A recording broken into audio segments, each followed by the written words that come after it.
time for Fully Threaded Radio.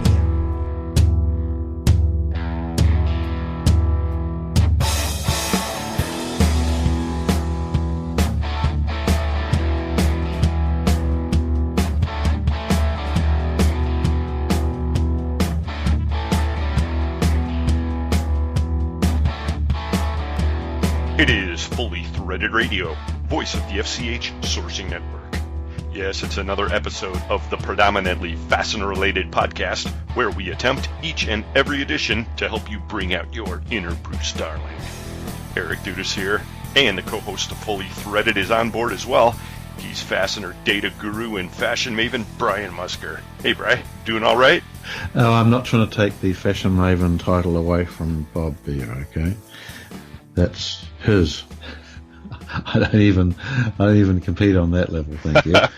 Well, I'd like to see you try, but I think being the GQ and poster boy and a fashion maven are two different things, but point taken. Right. Actually, speaking of Bruce Darling, I was having a talk with some guy this week about fasteners and reminded him of a very early talk I had with Bruce Darling about some other finishes on Porteous products, actually. That's going back a ways. Boy, I tell you, we talked to a lot of very knowledgeable people, and really none of them were more so than Bruce Darling. He really knew this industry, didn't he? Yep. And that led to a conversation with Bob Porteous, I think, at one of the shows in Chicago here, and he was telling me all about the difference between black oxide and thermal black, and it was something I never forgot, and that reminded me about something I was dealing with this week, actually. Yeah, I remember that. Well, hopefully we will pass a little bit of that along to our listeners as we try to do each and every episode. This being episode 120 of Fully Threaded Radio. We're publishing on September 28th, 2017. Thanks so much for listening, everybody. The feature segment on today's episode also goes back quite a way, Bri, because the last time we had our feature guest on, it was many moons. Holden Lewis, currently the Chief Financial Officer of Fastenal, joins us. He's going to chime in on his impressions of the FDI, partly his brainchild, of course, and a variety of other pertinent topics in the industry right now, everything from the impact of the recent hurricanes to how Amazon is going to impact the fastener world. Wow, okay. This is a big one, everybody. We'll get things kicked off with a conversation with Bill Derry. He's the 2017 Fastener Industry Hall of Fame inductee. He'll receive his formal induction during the upcoming Vegas show, but we'll get a sneak preview of his thoughts on that honor during our opening segment. Dan Zehnder of Trinity Hardware Headquarters joins Mike McNulty on the Fastener News Report today. They'll mull over the still riding high Fastener Distributor Index numbers. Hopefully your business is doing as well as our survey respondents, everybody. Dan and Mike will get to the bottom of all that. Plus, Mike will have all the headlines for you, and he'll also present his opinions on the new name of the Vegas Fastener Show. Speaking of which, and preceding that segment, Courtney Harold with Emerald Exhibitions. They're the current owners of the Vegas Fastener Show. She'll be joining us to explain everything that's going on there. The new name, you might have heard of that. Plus, here's the cliffhanger, Bri. Okay, I can't wait. She reveals the location of the 2018 version of the show. Will it stay at the Exhibition Center? Will it move back to the Sands? Or will it go elsewhere on the Strip? You'll find out very soon. Ooh, okay. After all my work scouting out the wrong hotels too. Oh, it won't go to waste, Brian. Right. The industry is really bubbling over with energy right now because it's not too much longer, and we'll all be making our annual exodus out there for the big show. And fortunately, we'll be seeing lots of our sponsors out there too, Bri. Please shout them out for us. Yeah. Hopefully we'll see them at the show. The title sponsors of Fully Threaded Radio are Stelfast and the Lindstrom family of companies, including Titan Fasteners. Stelfast, for service you deserve and people you trust. And the Lindstrom family of companies, Lindstrom by any measure. Also sponsoring Fully Threaded Radio are 3Q, USA-made fasteners, Buckeye Fasteners, InSequel Software, the Worth Group of companies, the International Fastener Expo, formerly known as the NIF and MSE. Thank God it's formerly known. ND Industries, Mack Brooks Fastener Fair USA, Fastenal, Volt Industrial Plastics, and Solution Industries, home of Solution Man. So we've got a lot of people to catch up with at the show, and they're good people to catch up with. Make sure you visit them too, all you listeners, okay? You got that right. Hey, folks, get with us anytime. The email address is ftr@fullythreaded.com, and we hang out on Twitter, where the handle is fullythreaded. Lots of tweets flying around right now about upcoming events associated with the Vegas Fastener Show. And one of those events is something that I recently got involved with. The YFP, Young Fastener Professionals, are having an event on Tuesday. That's October 17th, the day before the big day of the show. And they'll be hosting a panel discussion with several big names: Bruce Wheeler, Bill Derry, and this year's Young Fastener Professional of the Year, Adam Pratt from Shirix Fastening Solutions. So they've got me on board as the moderator. It's happening at 4:45 to 5:30 p.m., just ahead of the Welcome Bash. Wow. Hopefully we'll have everything set up by then. I might even be able to come and attend that. I hope so, Bri. I'm usually waiting for something to be delivered. Well, hopefully we've got everything organized this year pretty well. It's always nice to have a few friendly faces out there in the audience. Of course, it's really going to be a room full of friendly faces. True. And I'm sure we'll have a pretty good turnout. Get out to fastenershows.com if you want to see the whole lineup, what's happening on Tuesday. There are a variety of different programs happening, and that extends to Wednesday and Thursday too. All these things, of course, are geared towards helping you to understand the fastener industry a little bit better. So we hope you dig right in there. You know, Brian, on that topic, I was speaking recently to a 45-year fastener industry veteran, and he was telling me he listens to each and every episode of Fully Threaded, which is cool. And he was saying that he learned something from each and every one. So he was tooting our horn for us. And of course, I was real glad to hear this. But he was also saying that he was a little dismayed because he was recently visiting a large fastener company. And while he was talking with some of the people there about the industry, he just kind of got the idea there's a lot of apathy out there about what's going on in the industry. If you can believe it, they hadn't heard of Fully Threaded. Wow. Yeah, and I don't know, he was just sharing that with me, kind of saying, you know, there are a lot of people who are dialed in, but on the other hand, hey, this is your profession. Some of these guys out there who think they're dialed in have no idea. Well, I don't know, or if they're just apathetic for some reason. I guess the bottom line is here, if you're listening to this podcast, obviously you're out there trying to educate yourself, so we're preaching to the choir, but you might think about sharing the podcast with your associates and coworkers and encouraging them to get out there to the shows, even the association meetings and so forth. I guess that's really our goal in the industry. Yeah, to make for a more active fastener industry and a more informed one. Again, we're preaching to the choir with Fully Threaded listeners, and we thank you so much for joining in, everyone. Yep. It's going to be a great program, I do believe. And with that, we'll be back to pop the top on this one when we return from this break.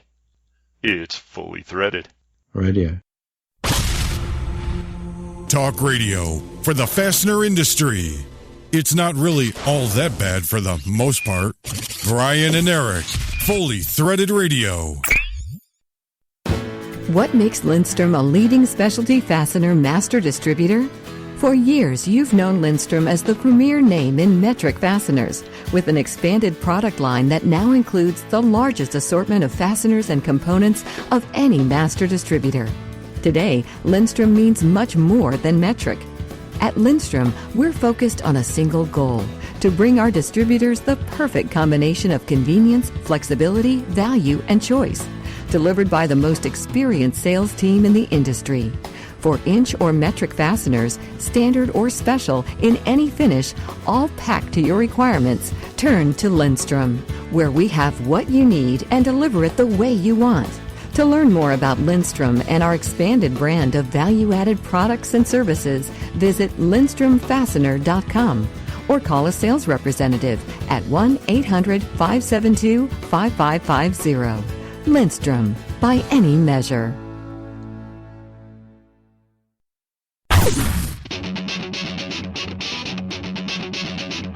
When top quality and outstanding service are at the top of your list in fastener suppliers, turn to Stelfast.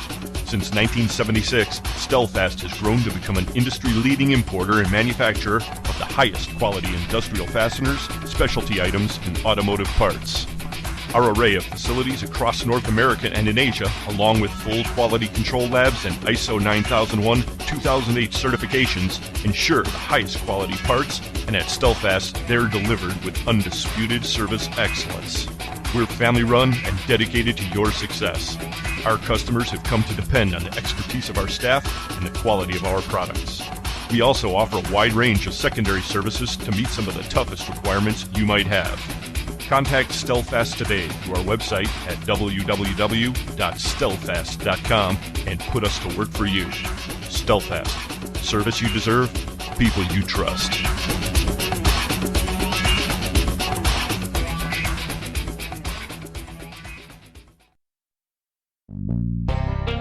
Fastener Distributors. 3Q Inc. is the best kept secret for all of your fastener needs. 3Q is the premier sourcing solution for the fastener distribution market. 3Q offers stock and release programs on all special fastener products, from flat washers, lock nuts, cold form specials, to bolts and screws. Looking to add the highest quality line of self-drilling screws? Check out the pull-tight line of serrated self-drilling screws. They bite. Distributors who know of 3Q wonder how they ever operated before without the high level of service and quality support provided by 3Q and their staff. The number 3, the letter Q, 3Q Inc. Quality products, quality service, quality customers. Welcome to 3Q. This is Baron Yarborough with Spring Bolt and Nut Manufacturing, the best beard in the business. Sorry, Chris. And you're listening to Fully Threaded Radio.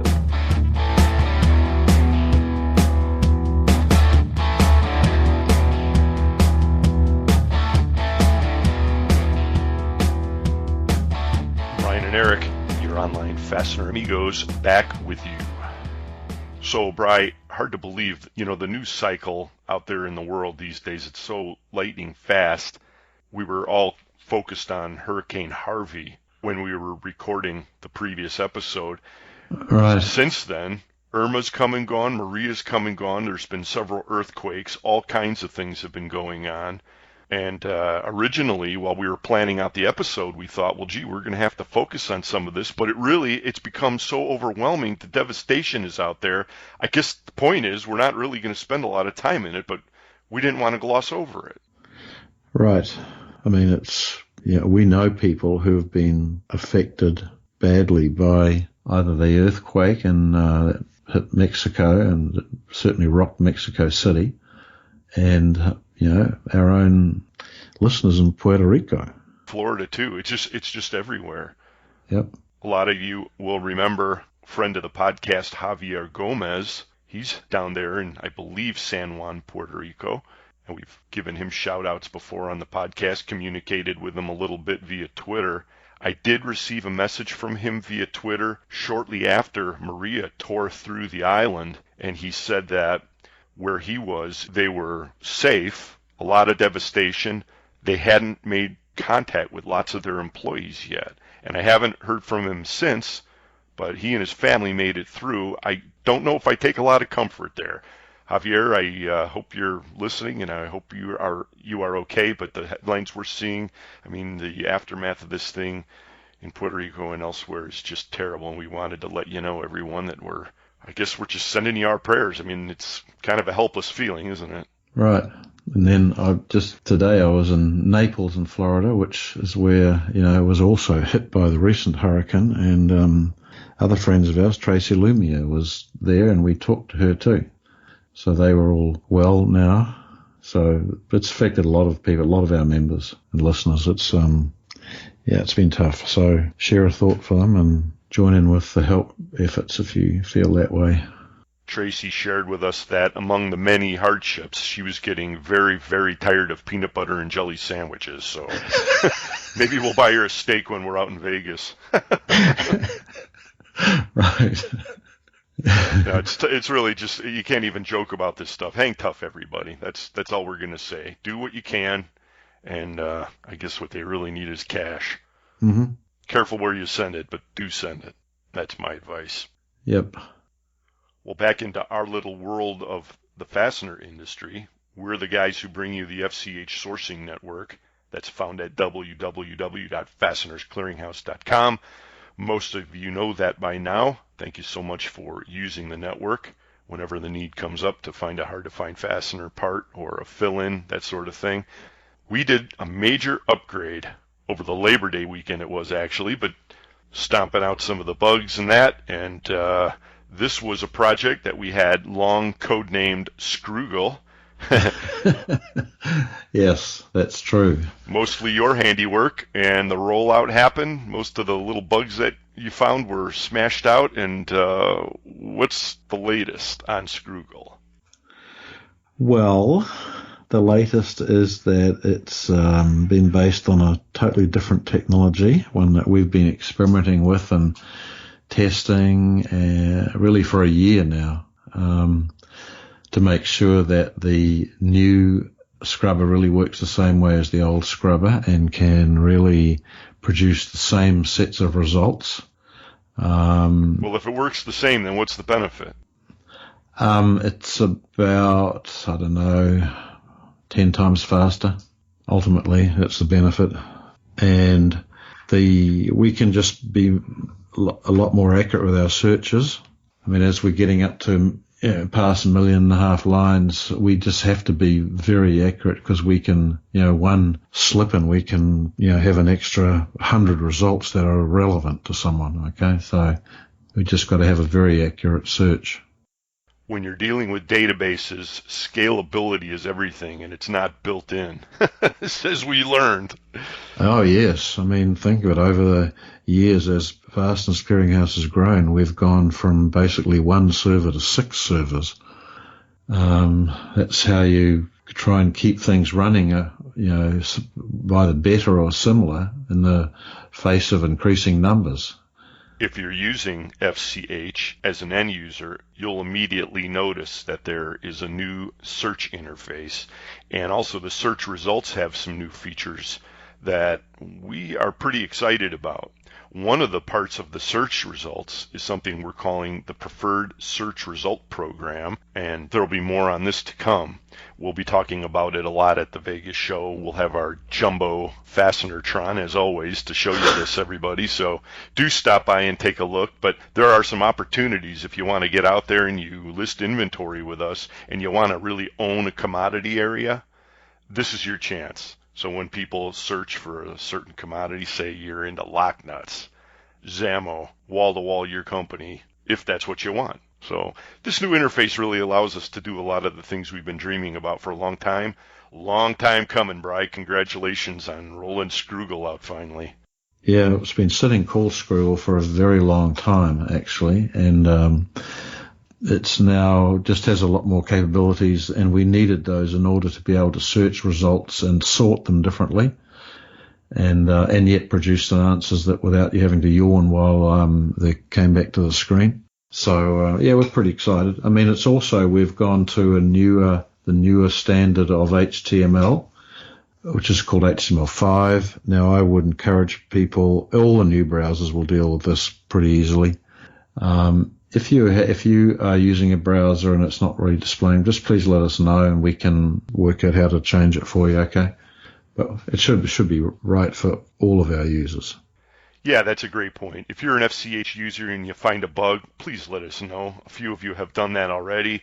Anytime you do a major upgrade like this, there are bound to be a few things that don't work. And, lately Brian's been working like an endless game of whack-a-mole with these bugs. And so we do appreciate that. Get out there to fastenersclearinghouse.com. That's the FCH sourcing network, everybody. Bryce, someday you're going to go into the Hall of Fame of online fastener data gurus. I know that. Yeah, I don't think they have a category for that.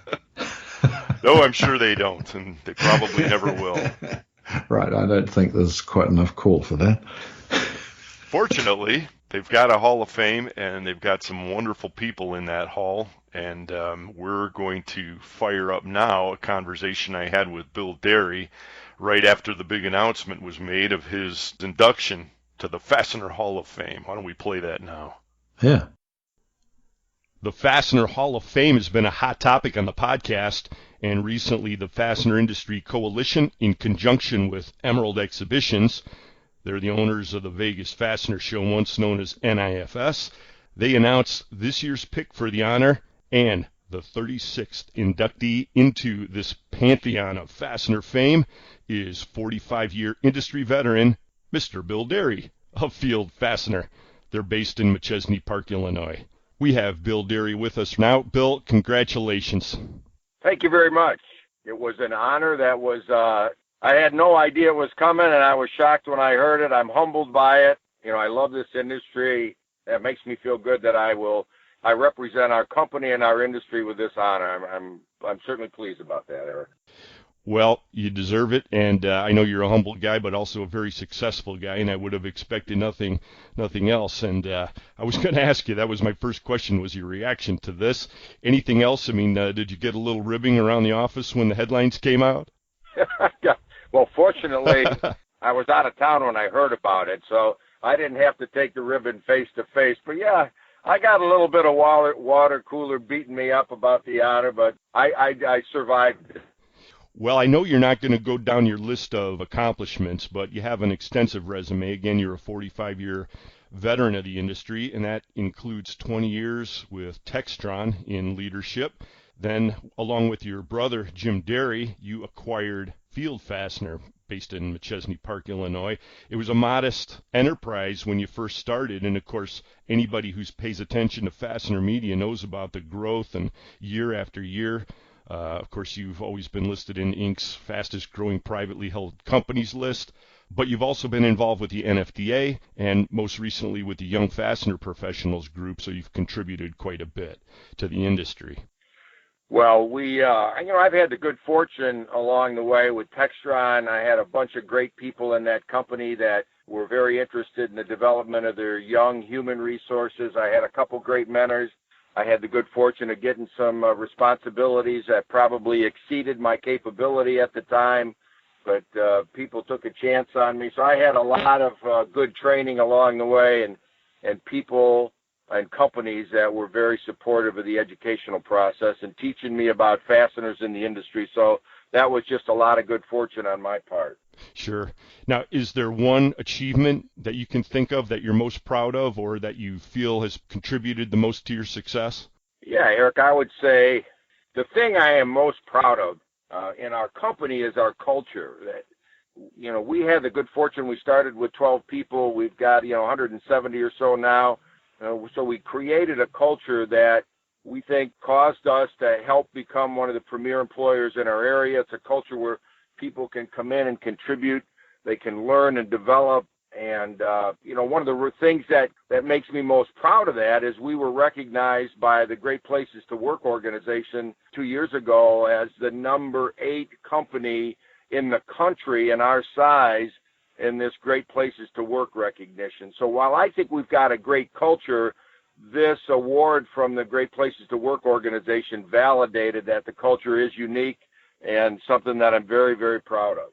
Yeah, I can imagine that. And I can vouch for some of that because I've been to your facility. You were generous enough to open your doors through the MWFA and welcome us all there. And a lot of real employee-centric things going on at Field, I'll say that. But let's not discount the importance of your business as well. I mean, a lot of people, I think, respect the VMI model that you, in some respects, pioneered.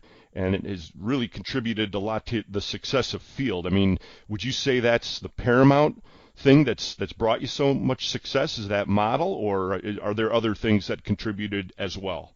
We pride ourselves in having a great, robust value proposition that our customers and prospects have grasped. We are great at year-over-year cost reductions, and the two things we use as the tools to reduce our customers' costs are the robust VMI system. We're really good at using data and analyzing data and making sure customers have the right inventory in the right place at the right time. And we were fortunate that when we acquired Field, this movement to VMI was just getting started. So we were able to get in on the ground floor and develop some technology and methodology and training of human resources that allowed us to be really good at it. But the second key component to this value proposition is our engineering competence. And I think we excel at that everybody in our company's got some level of technical competence. We're really great at looking at the way our customers assemble the product and taking cost out of it. And I think the combination of those two things, really good VMI and technical competence, those two key components are what has helped our company to enjoy whatever success we have enjoyed. And when you get a bunch of really qualified, skilled people that are highly motivated because of the culture they operate in, it's been a pretty good combination. Well, it shows, that's for sure. I mentioned that you're involved these days with the YFP, the Young Fastener Professionals Program. You're supporting that. Of course, a lot of young Derrys in the office there. We see their names out there on LinkedIn flying by. Do you have any advice for young fastener professionals in this industry if they want to follow in somebody like yourself in your footsteps? What would you tell them? Well, there's a couple key things. For me, if I was to point to some element of whatever success I've enjoyed, it is the ability to really ask good and probing questions and then listen to the answers. I think too many people are all caught up in talking and telling, and because I'm not the sharpest knife in the drawer, I've recognized from the beginning that when I ask questions and listen to the answers, I learn. And that trait of asking questions, listening to the answers has helped me have some level of success in the sales world and in the leadership world, because I'm more interested in learning about the customer and prospect and team member than I am telling them about myself. So my first recommendation would be study that issue, ask questions and listen to the answers and be good at it. And the second thing I think is particularly relevant to the young professionals today is they have to have patience. You know, we all want to get in the corner office and have the big title as quickly as we can, but some of the greatest learning takes place when you're in a bit of a mundane situation and you feel like you've peaked in the learning curve, and that's when you learn tenacity. That's when you learn creativity. And I think too many of the young people today, when things are not exactly the way they like, the first thing they think about is finding something else. And some of the best learning I had was in some of the crummiest jobs I did, and I had to figure out a way to get through it. That's a life lesson that I think too many of the young people today may miss if they don't dedicate themselves to some level of patience. So that would be, I guess, some advice that I would provide to young people. Well, there are lots of them that listen to the podcast, and I hope that they are hearing this, because that's great advice. Cultivate your true grit, folks. That's how you get to the corner office, or possibly where Bill Derry is these days, and that is the 36th inductee to the Hall of Fame. Not a bad place to be. Congratulations once again, sir. Thank you very much. Bill Derry's formal induction into the Hall will take place on October 18th at the Vegas Fastener Show. That's currently now, I guess, known as the International Fastener Expo. The FTR team, of course, will be there to witness that, and we'll look forward to speaking with you further there, Bill.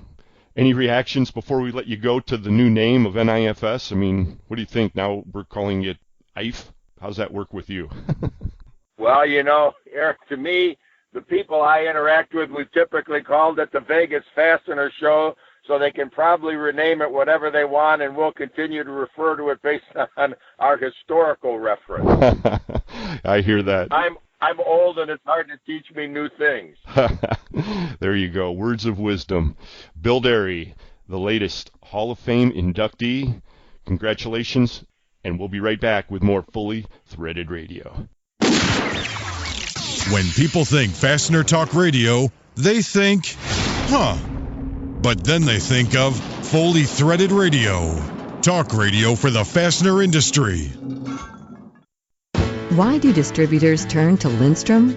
Because we're committed to being the source for everything distributors need, including packaging and manufacturing. If you need less than bulk, packaged product off the shelf, or custom packaging, Lindstrom has it all. Ask about kits, assortments, and our new VMI bin pack program. Whether you need special lengths or thread pitch, altered parts, studs, or manufactured parts, inch or metric, large parts or small, Lindstrom has you covered. We also manufacture special washers in addition to sockets, bolts, and nuts. Need a prototype part? Call Lindstrom. As the leading specialty fastener master distributor, Lindstrom is focused on a single goal: to bring our distributors the perfect combination of convenience, flexibility, value, and choice. To be the source for everything distributors need. When you need something special, turn to Lindstrom. To learn more about Lindstrom and our expanded brand of value-added products and services, visit LindstromFastener.com or call a sales representative at 1-800-572-5550. Lindstrom, by any measure. ND Industries has been solving customers' toughest problems through innovative technologies, competitive pricing, and industry-leading service since 1955. A family-owned business, ND Industries manufactures and applies fastener locking, bonding, sealing, masking, and assembling products. Their pre-application process makes fasteners ready to use at the point of assembly, resulting in reduced labor costs, time savings, and superior quality assurance. As a fully integrated company, ND handles all aspects of operations, from formulating custom chemical compounds and coating fasteners to providing inline inspection, packaging, and delivery services. ND Industries serves the global market with 13 divisions in the continental U.S. and also facilities in Taiwan, China, and Turkey. Learn more about ND Industries at our website at www.ndindustries.com.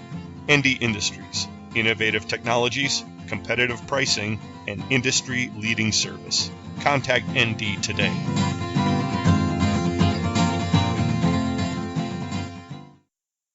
Hey, Sport, you don't look so good. Man, all this walking at the Fastener Show is wearing me out. I don't know if I can keep going. I think I have just a thing to help you out, son. Have you ever heard of Old Rusty Bolt beer? No, what is it? Why, it's only the tastiest, most refreshing, ice-coldest beer around. The amber goodness of Old Rusty Bolt beer is enough to jumpstart any weary fastener salesman. I'll try one. Wow, I feel better already. Hey, mister, what's that name again? Old Rusty Bolt beer, brought to you by the fine folks at Buckeye Fasteners and the Ohio Nut and Bolt Company. Old Rusty Bolt, that's the name, that name again, Old Rusty Bolt. Buckeye Fasteners, more than just weld. My customer sent me a print for a bolt specifically for the machine in his shop, but we can't make it. Solution Man can. Provide me with a print, and my superhuman CNC machining team will custom make it for you faster than a manufacturer's rep drinking at an open bar.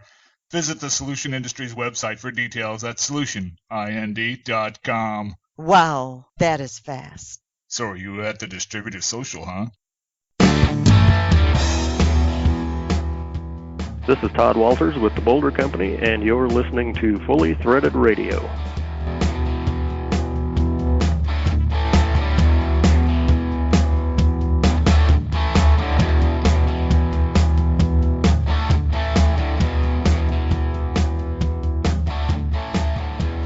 Brian and Eric, back with you on the online fastener blowtorch, Fully Threaded.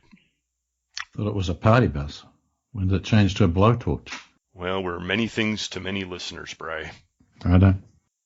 Among other things, we're, I guess, a news source of sorts for the fastener industry, and Fully Threaded Radio listeners know that this is the part of the program where we bring the Fastener News Report with Mike McNulty.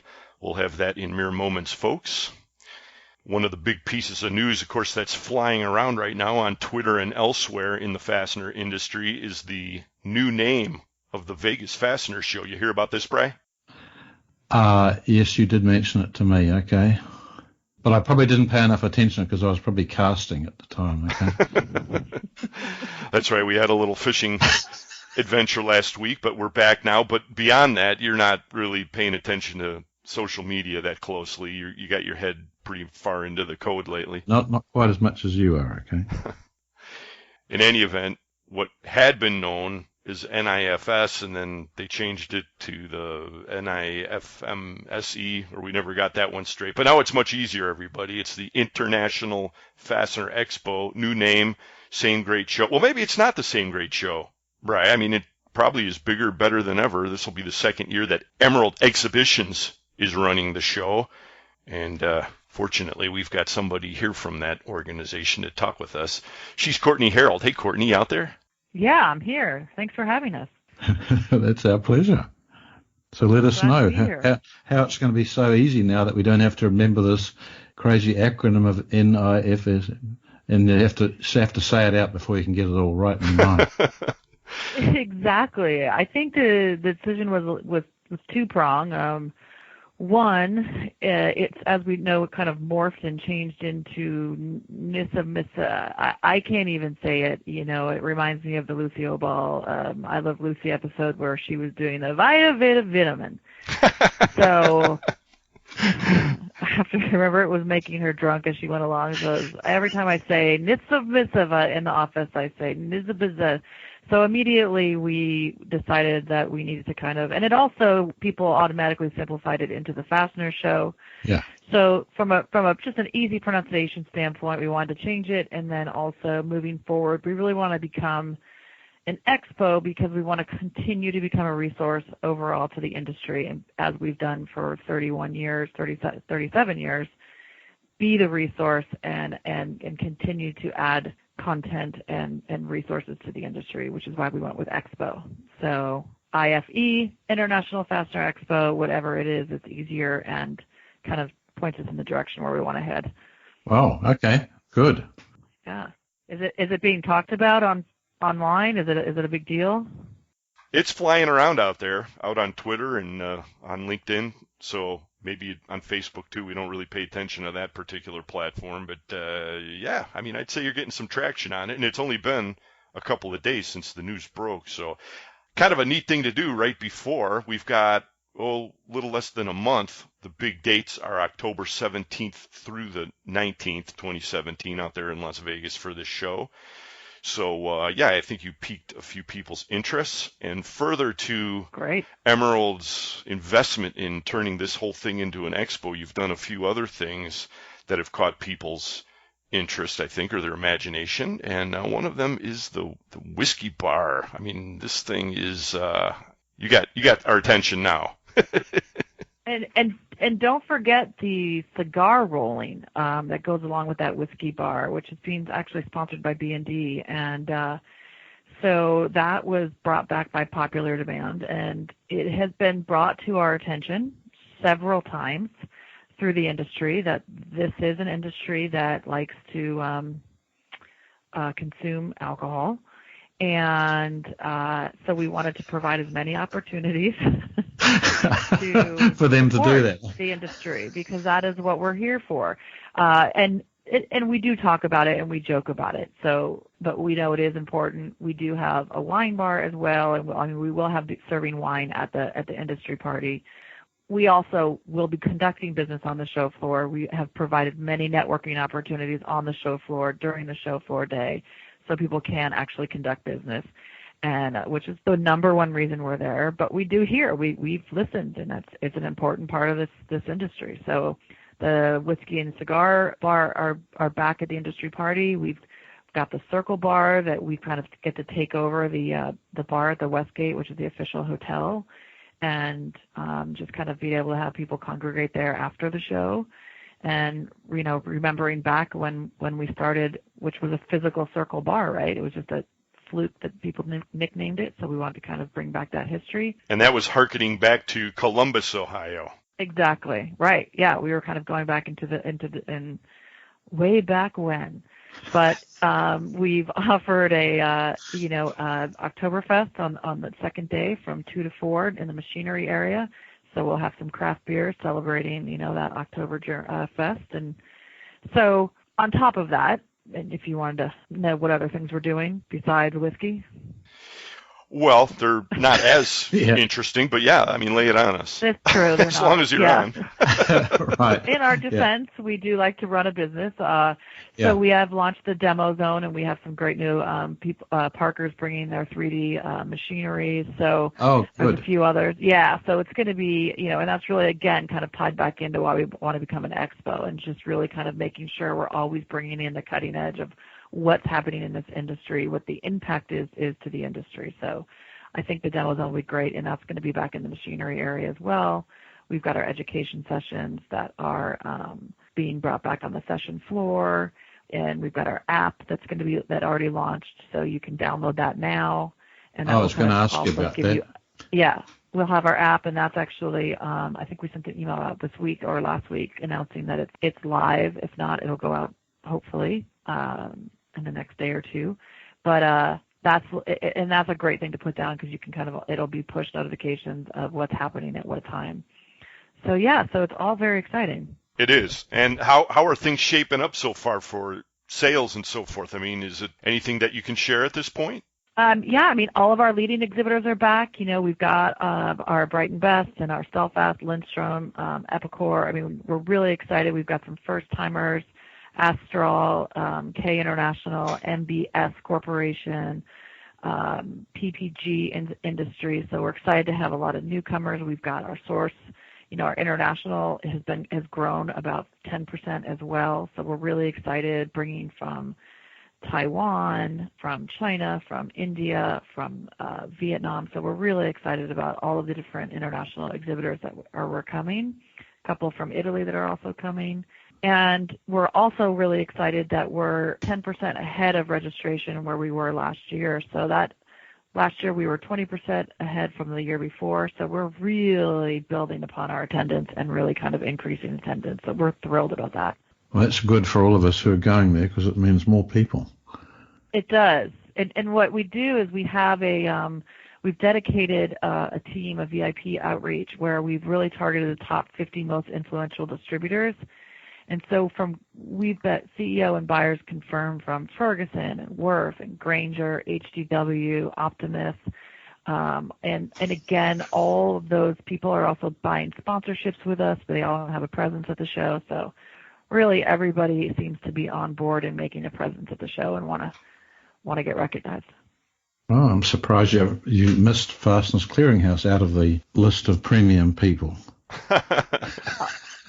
She's new to the industry, Bray. Must have been an accidental omission. Right.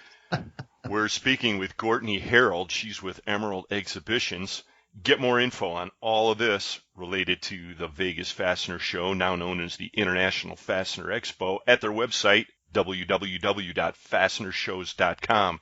And don't forget, on Wednesday afternoon, that's the big day of the show, they'll be having, among other things, the Hall of Fame award presentation. We talked with Bill Derry, who's the latest inductee into the Hall of Fame, during the first segment of the podcast today. And the formal award presentation happens then. Also, the 2017 FCH FTI Scholarship Award presentation will happen then. Don't miss it, folks. Courtney, before we roll on, there's some big news for the 2018 rendition of the show, isn't there? There is. Yeah, we're really excited. Again, we hear we hear and we listen, and we have got us back on the strip for 2018. We are going to be at Mandalay Bay. Wow. So wow. Yeah, very exciting. It's also, our dates are October 30th through November 1st. So, and it's in conjunction with the SEMA show, which is the automotive aftermarket. So we always like being in town when there's anywhere similar, some sort of tiny overlap. That's always good news. Always driving more attendees to both shows. So we're really thrilled about that. Mandalay Bay, we know we have 4 different hotels that you can walk through. They've got the beach, they've got the aquarium, they've got restaurants all on site, as well as being back on the strip. So we loved having everything under one roof, and I think everybody else does too. So we're really excited about that. Wow. Well, you might have heard it here first, folks. The big news, the International Fastener Expo, the Vegas show, moving back to Mandalay Bay in 2018. Thank you for sharing that with us, Courtney. Wow. My pleasure. No, I'm very excited. We're really excited about it. And it's not easy, as you know. I mean, there's a lot of shows that go to Vegas, so luckily we were able to leverage, our relationships that Emerald has across the board in Vegas. So we're thrilled to be able to announce that and get us back on the Strip. There's a pretty good tattoo parlor there in the mall right next to Mandalay. I think a lot of Fastener people so inclined, that if I recall correctly, we had a whole episode dedicated to that, didn't we, Bri? We did. I hope Mike McNulty didn't get a Missa Vusa Missa logo tattoo on his back, and I'll have to redo it. Do you know something we don't? Right? Yes, folks, the Fastener News Report's coming up in mere moments, and we'd like to thank you, though, before it comes on, Courtney Harold with Emerald Exhibitions. We'll see you out there in Vegas for sure. Yep. We're looking forward to it. Well, we know you are. Thank you so much for having us, and we look forward to seeing you in Vegas as well. You bet. The title sponsors of Fully Threaded Radio are Stelfast and Lindstrom. The Fastener News Report is brought to us today by Volt Industrial Plastics and Fastenal.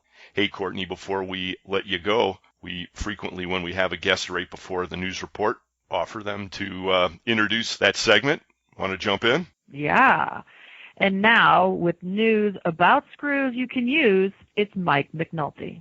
Very good. Thanks, Courtney. This is Mike McNulty from Fastener Technology International magazine, bringing you the Fastener News Report, which is sponsored today by Volt Industrial Plastics, makers of the world's finest plastic fasteners. Even though the Cleveland Indians are 40 games over 500 and way out in front of the AL Central, and the Cleveland Browns have quickly settled to the bottom of the AFC Central, the Las Vegas Fastener Expo is now less than a month away, so I am still focused on fasteners and ready to deliver the Fastener News Report. In this episode, we're going to reveal the latest results of the Fastener Distributor Index, also known as the FDI. Also in today's broadcast, we have our top story on the new name and the 2018 venue change for the Las Vegas Fastener Expo, and newsmaker headlines from Bolton, KLX, Trimass, Align Aerospace, Stelfast, Dyson, JIS, GL Hewitt, Route Washer, Spiral, and Vimy Fasteners. On the back page report, we're going to talk about trade show names and locations. We will get to all of that and the latest FDI results right after this. Volt Industrial Plastics is the source for all your high-quality plastic fastener needs, and customer service is their #1 priority. With almost 1 million fasteners in stock and same-day shipping on stock items, Volt Industrial Plastics carries inventory so you don't have to. Volt manufactures everything in-house from over 125 different materials, and they're proud to say 100% of their products are American-made. And of course, custom tooling and in-house bagging is available. Contact Volt online at www.voltplastics.com. Volt Industrial Plastics, makers of the world's finest plastic fasteners.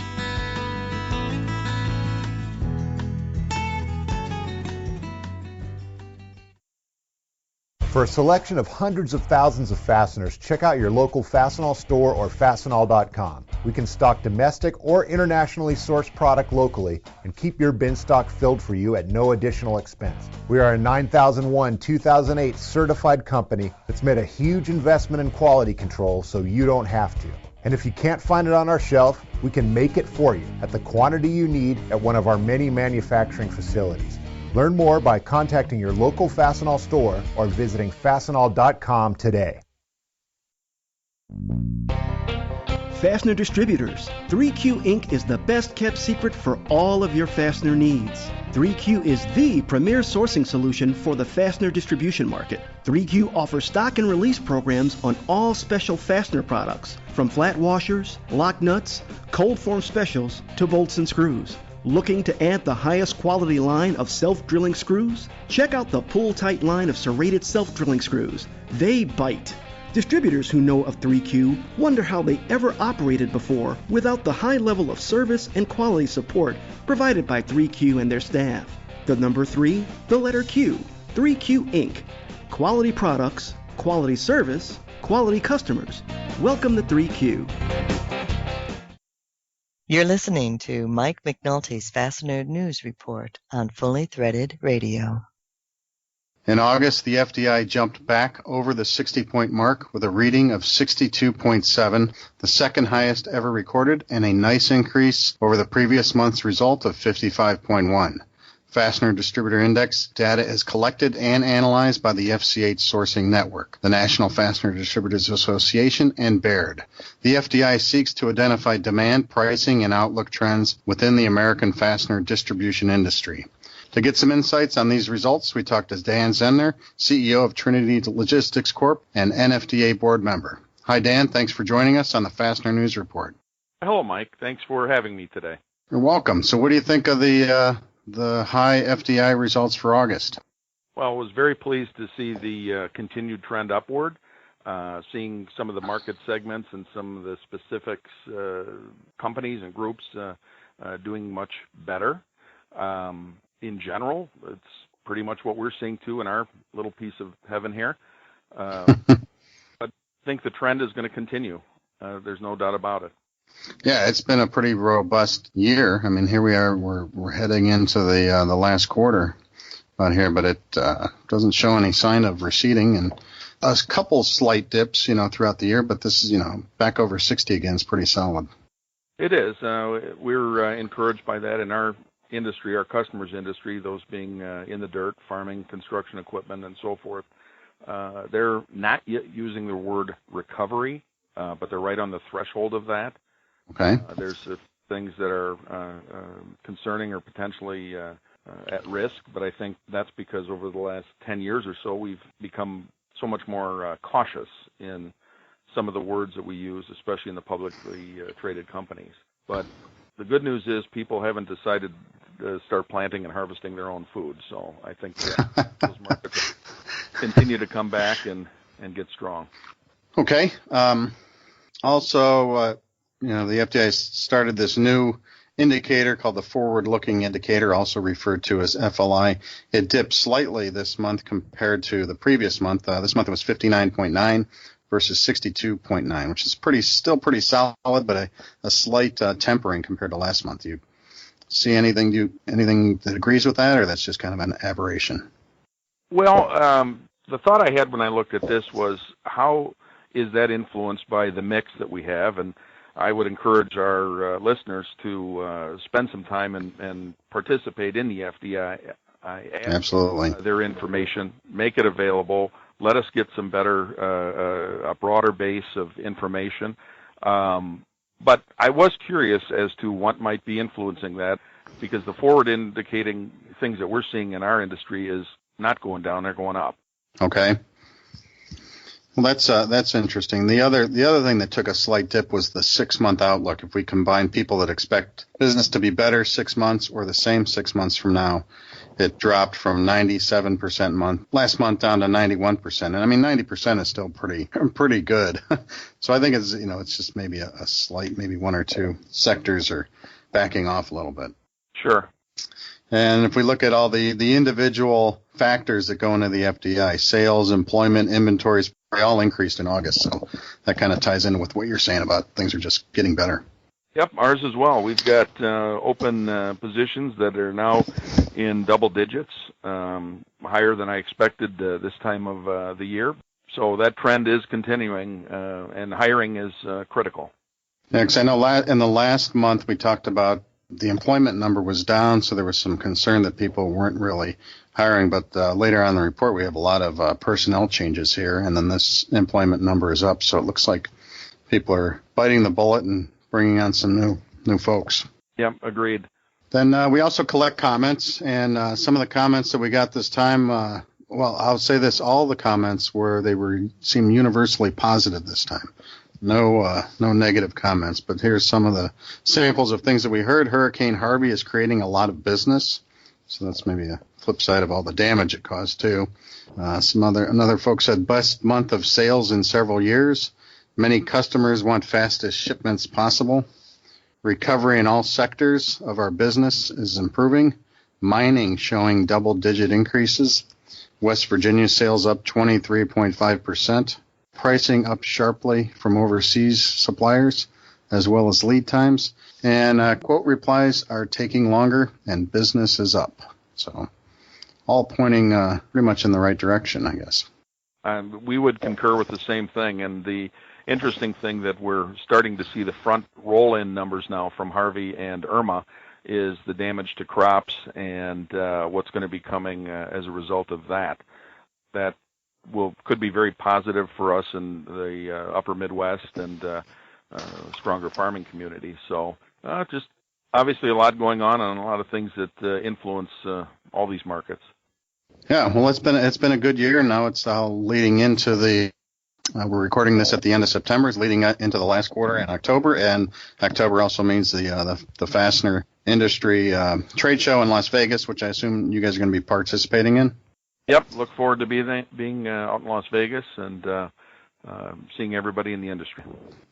Yeah, so it should be good. We'll have to. I'm curious to see if the everything that we've seen in the FDI and all the reports, if that translates into the biggest fastener show in Vegas ever, or if people are too busy to get away.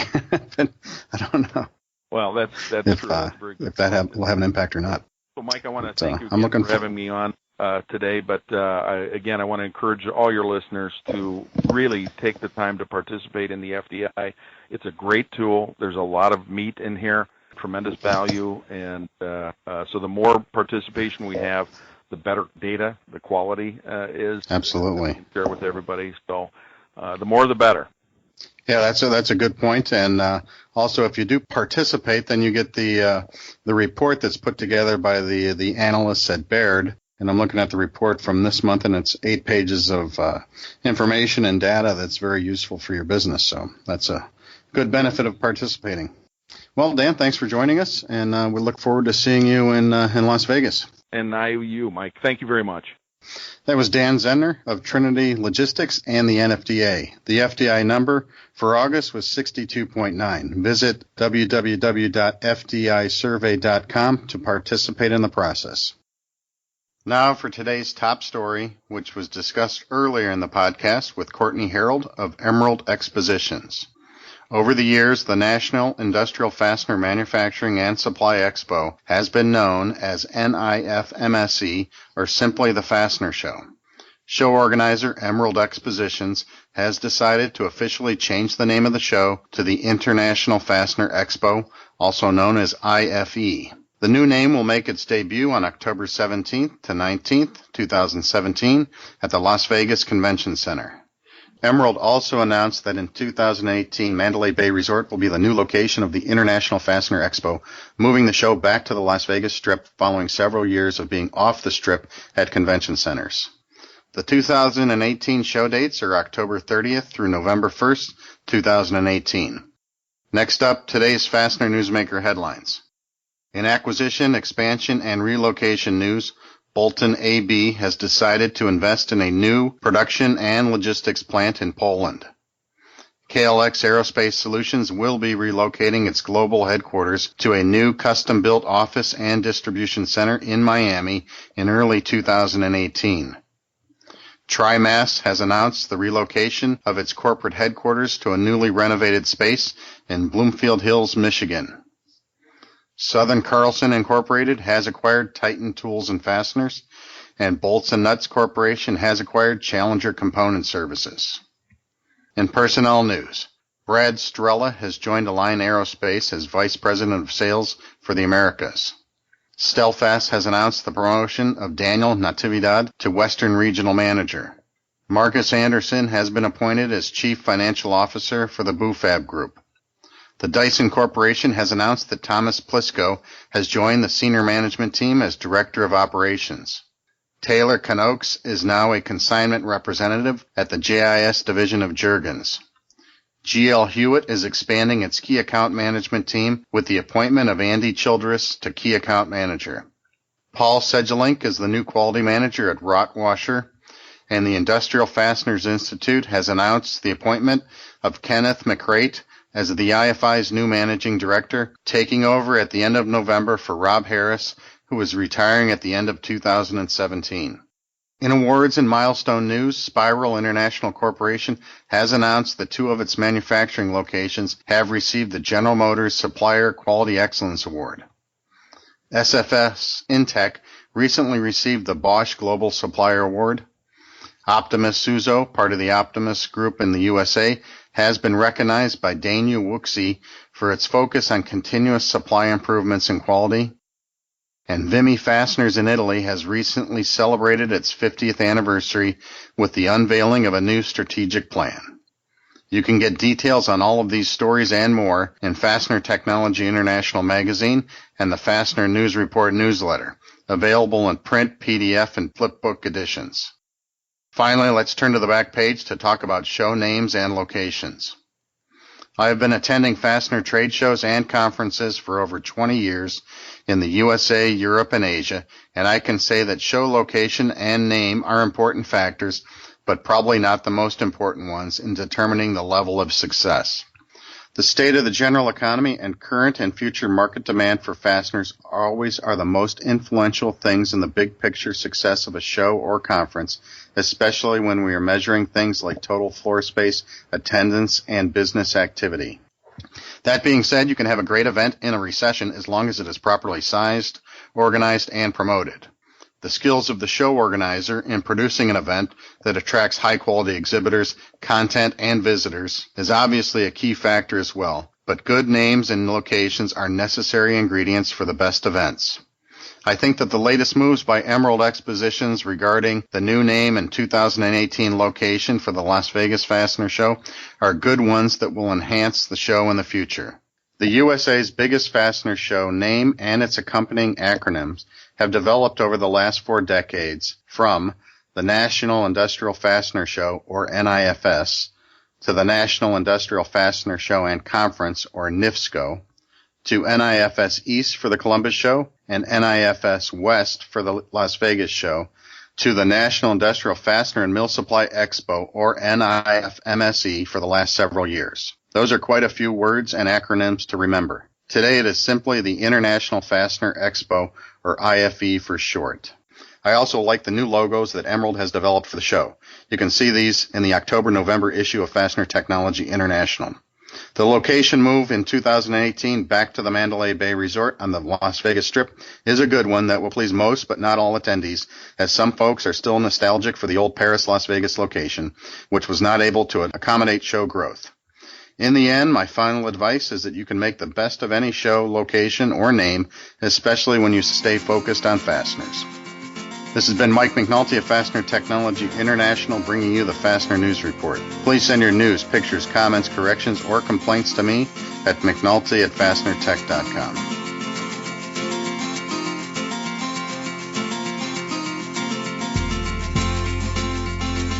Stay tuned, everyone, because our old friend Holden Lewis will be with us next on Fully Threaded.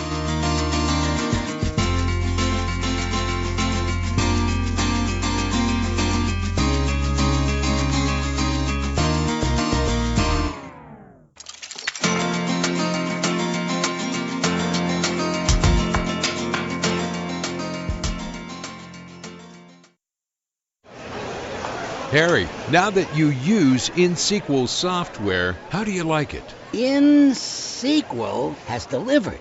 They truly are written for fastener distributors. It's affordable and their support staff is great. We found InSequel's support staff has depth. They know our industry, and they certainly know their software. I see they've helped you pronounce InSequel. Yes, but what does InSequel mean? Is it written in SQL? Is the data stored in SQL? Are they located in SQL? InSequel uses the industry standard Microsoft SQL database, which is why it's so powerful and easy to use. Oh, the database is stored in SQL. I don't even know where that is. I hear it's a nice place. Harry, InSequel uses a SQL database because it's current technology and your data is completely accessible. No more expensive custom reports. Is that why InSequel is so easy to use? Where is SQL on the map?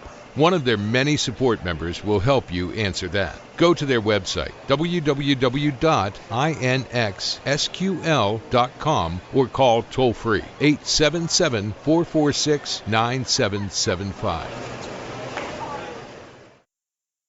Hi everyone, it's Brian Musker. If you're listening to Fully Threaded, then you're no doubt aware of the FCH sourcing network found at fastenersclearinghouse.com. You've probably also heard about our legendary scrubber software that makes listing your inventory on FCH a snap. But have you heard about the new FCH SmartLink interface? With SmartLink, users of Business Edge, InSQL, and Distribution One have a new weapon in the war against excess inventory, because each of these platforms now links directly to the FCH Scrubber system through an automated interface. The best part is that this new tool is available at no additional charge to FCH members who use Business Edge, InSQL, or Distribution One. With SmartLink, you can keep your inventory listings up to date with the click of a button, so it's a win-win for all FCH users. The new FCH FastLink interface is really big news, and we'll be thrilled to have your company using it. Business Edge, InSQL, and Distribution One users should contact their software provider for details, or just call me, Brian Musker. You can reach me through the FCH website at www.fastenersclearinghouse.com. That's fasteners with an S, and the S is for scrubber. In this economy, I need to cut cost and freight, or I'll lose my customer. Solution Man, Ken. The more you order, the more you'll save. With free freight on orders over $1,000. See the Solution Industries website for details at solutionind.com. Solution Man, you're my fastener hero. Just doing my job, ma'am.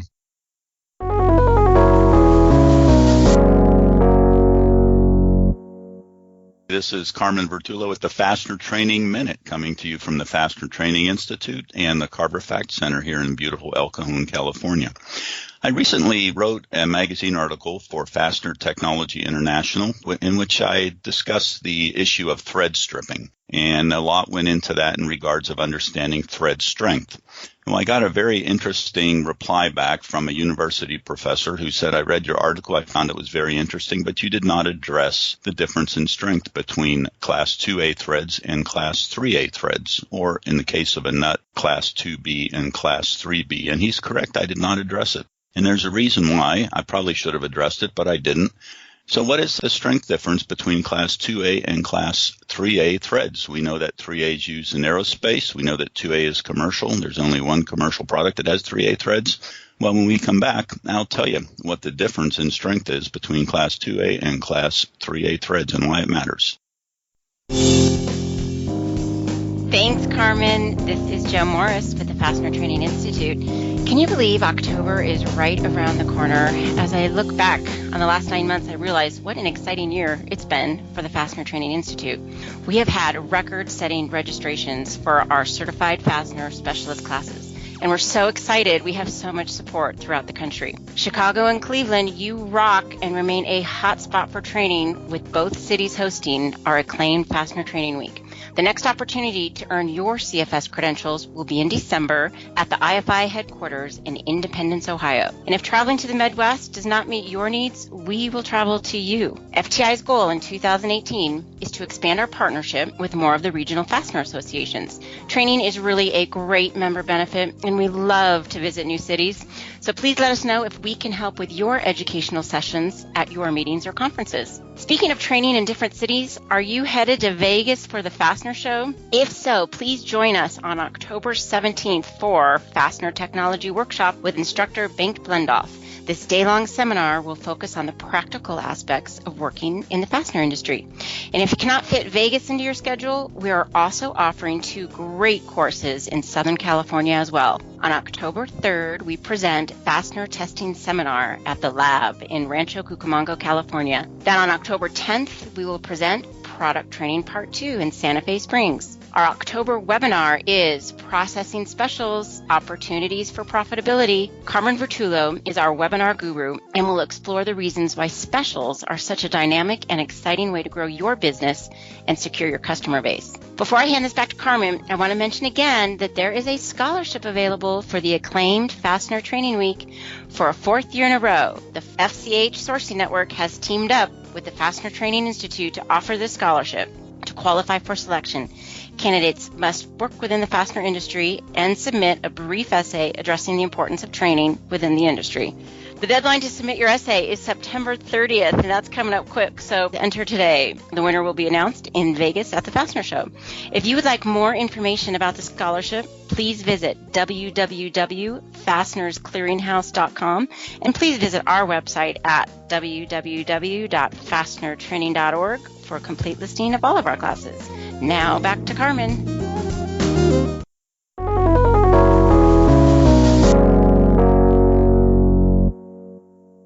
Welcome back, everybody. Here we are again with the Fastener Training Minute, talking about Class 2A threads and Class 3A threads in regards to thread strength.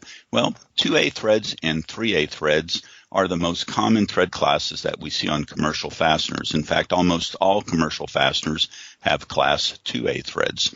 Class 3A threads are reserved only for ASME B18.3 socket screws in the smaller sizes. So what's the difference between these two classes of thread fit? And we have the letter A there, by the way. That means external threads. We're talking about screws and bolts. So the Class 2A thread has a larger tolerance. That is, the thread can be a little bit sloppier. That's really not a technical word, but for lack of a better one. The Class 3A thread has a little bit of a tighter tolerance. But more importantly, the Class 2A thread has something called an allowance for plating. That means it's not allowed to be at the maximum size up to where it would just barely go in the nut. We leave a little bit of space there in case we want to put a coating on the thread or if we want some assemblability. So it would stand to reason that because that Class 3A thread is closer to the limit, actually right at the limit, and it has a tighter tolerance, that there would be more material, thus giving us a stronger thread. Well, the fact of the matter is those two tolerances overlap each other significantly. So you could actually have a completely compliant 3A thread and a completely compliant 2A thread, and the 3A thread would have less material than the 2A. So we really cannot make any strength determination based on 2A and 3A threads. For the purposes of strength, there's no significant difference. This has actually been borne out in some experiments. Now, in the higher end threads, aerospace, those strong socketed cap screws, they specify 3A for the tighter tolerance. It's a more precision fit. The more important thing, though, is that for high-strength fasteners, we have a root radius where the thread flanks come together in the root. We want to have a nice rounded contour there. That gives us better fatigue resistance and a higher strength thread. So the bottom line is, for all commercial applications, specify 2A threads with a rounded root radius. There's no reason to use a 3A thread probably in any commercial fastener. I think if we had it to do over again, we probably would not use 3A threads even in the socket screws. So this is for inch threads, by the way. When it comes to metric, it's a much simpler system. We only have one standard class, 6G, and it works fine, well worked out. So now you know that there's really no difference in strength between Class 2A and 3A threads. This is Carmen Bertullo with the Fastener Training Minute.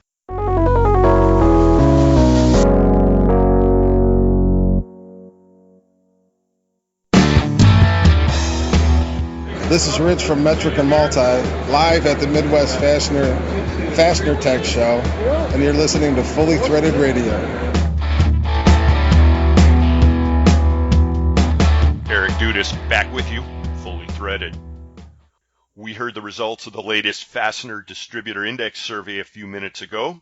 We're now in the 7th year of the FDI project, if you can believe that, and longtime Fully Threaded radio listeners will recall that we were joined regularly by then BB&T Capital Markets analyst Holden Lewis to discuss the FDI. Holden went on to another position after 3 years of developing the index, although he was very helpful behind the scenes as we transitioned to the current analyst team with R.W. Baird. For those of you following along at home, it was episode 84 on July 14th, 2014, when we last heard from Holden Lewis on this show, and today he makes his return to the podcast airwaves.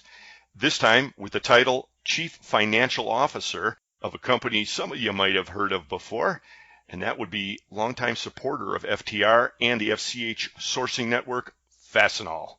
Mr. Lewis, we're honored you could join us on the podcast. Welcome to Fully Threaded. Thank you very much, Eric. It's good to be back. Yes, I feel like I was out in the nameless, faceless hinterlands for a long time, but this feels like coming home to me.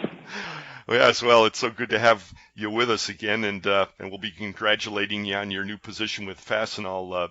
Although at this point, it's really not such a new position, is it? It's really not. I joined a little bit over a year ago, and it's been a great experience. As your listeners may recall, I actually covered Fastenal as an equity analyst, and as you recall, for about 15 or 16 years. And I was looking to make a change in career, and there was an opportunity, and I always had the utmost respect for the company. And I can say that since joining, I have not been disappointed in any way, shape, or form. I think this is a company that's always been really open to the investment community, myself included. And to their credit, I think the things that I thought about it coming in, I still think about it today, which is that, we have just a really good culture. We have a really good business model. I think it's unique and differentiated in the marketplace. And it is. To tell you, it's a pleasure coming to work every day and playing my part in continuing to drive our business forward. Well, that's really good to hear. Yeah, I've told this story on the podcast before, but I remember heading up to Winona. I had a meeting with somebody up there, and I was standing in the lobby. This is before they remodeled the hallowed hallways up there, and on the wall was a write-up by you of Fastenal, and they had it hanging in there. And then I had the chance to interview you for the FDI. I remember how nervous I was in those early days, but I said, man, I must be connecting some dots here. I think maybe it's to keep my head down or something like that, but I think they removed that before I showed up. That was the remodel happened right before that, but anyway, I always remember that. Yeah. And I want to congratulate you too, Eric, because it is true. Though we started the FDI together, I have to say I got off early because I made some changes in my career as an equity analyst. And when we were doing it, we were trying to build up that history. And frankly, we were always assuming that it would work, but we didn't have a lot of history to know for sure. And so when I got into this position, I have to say that if you put that FDI number up against Fastenal's daily sales rates over time, it's pretty clear there's information that is put out into that index. It tracks pretty closely. So I'm really glad that first that you've kept the product going.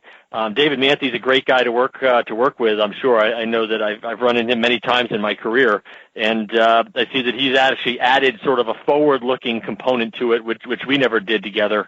And it's really come along nicely. And like I said, looking at how the line tends to trend with our own DSRs historically, it's pretty clear that product actually does impart some information. Yeah, well, that's great to hear. I was certainly going to ask you about that because I know you're still a keen observer of the index, and you're right. Working with Dave has been great. Of course, we couldn't have done it without the solid foundation that you and I built at the very beginning, and I'd have to agree also there is real information being bestowed upon us by the fastener industry. Many thanks. A lot of them are avid, fully threaded listeners, and I guess the biggest challenge from my side of it just has been drumming up and maintaining that enthusiasm, that excitement, that interest. But with the numbers that we have, and we're in our 7th year, I think it's just a great thing. So we've built a beautiful thing, and it's a part of your legacy. Any other observations on the FDI that you care to make before we move on?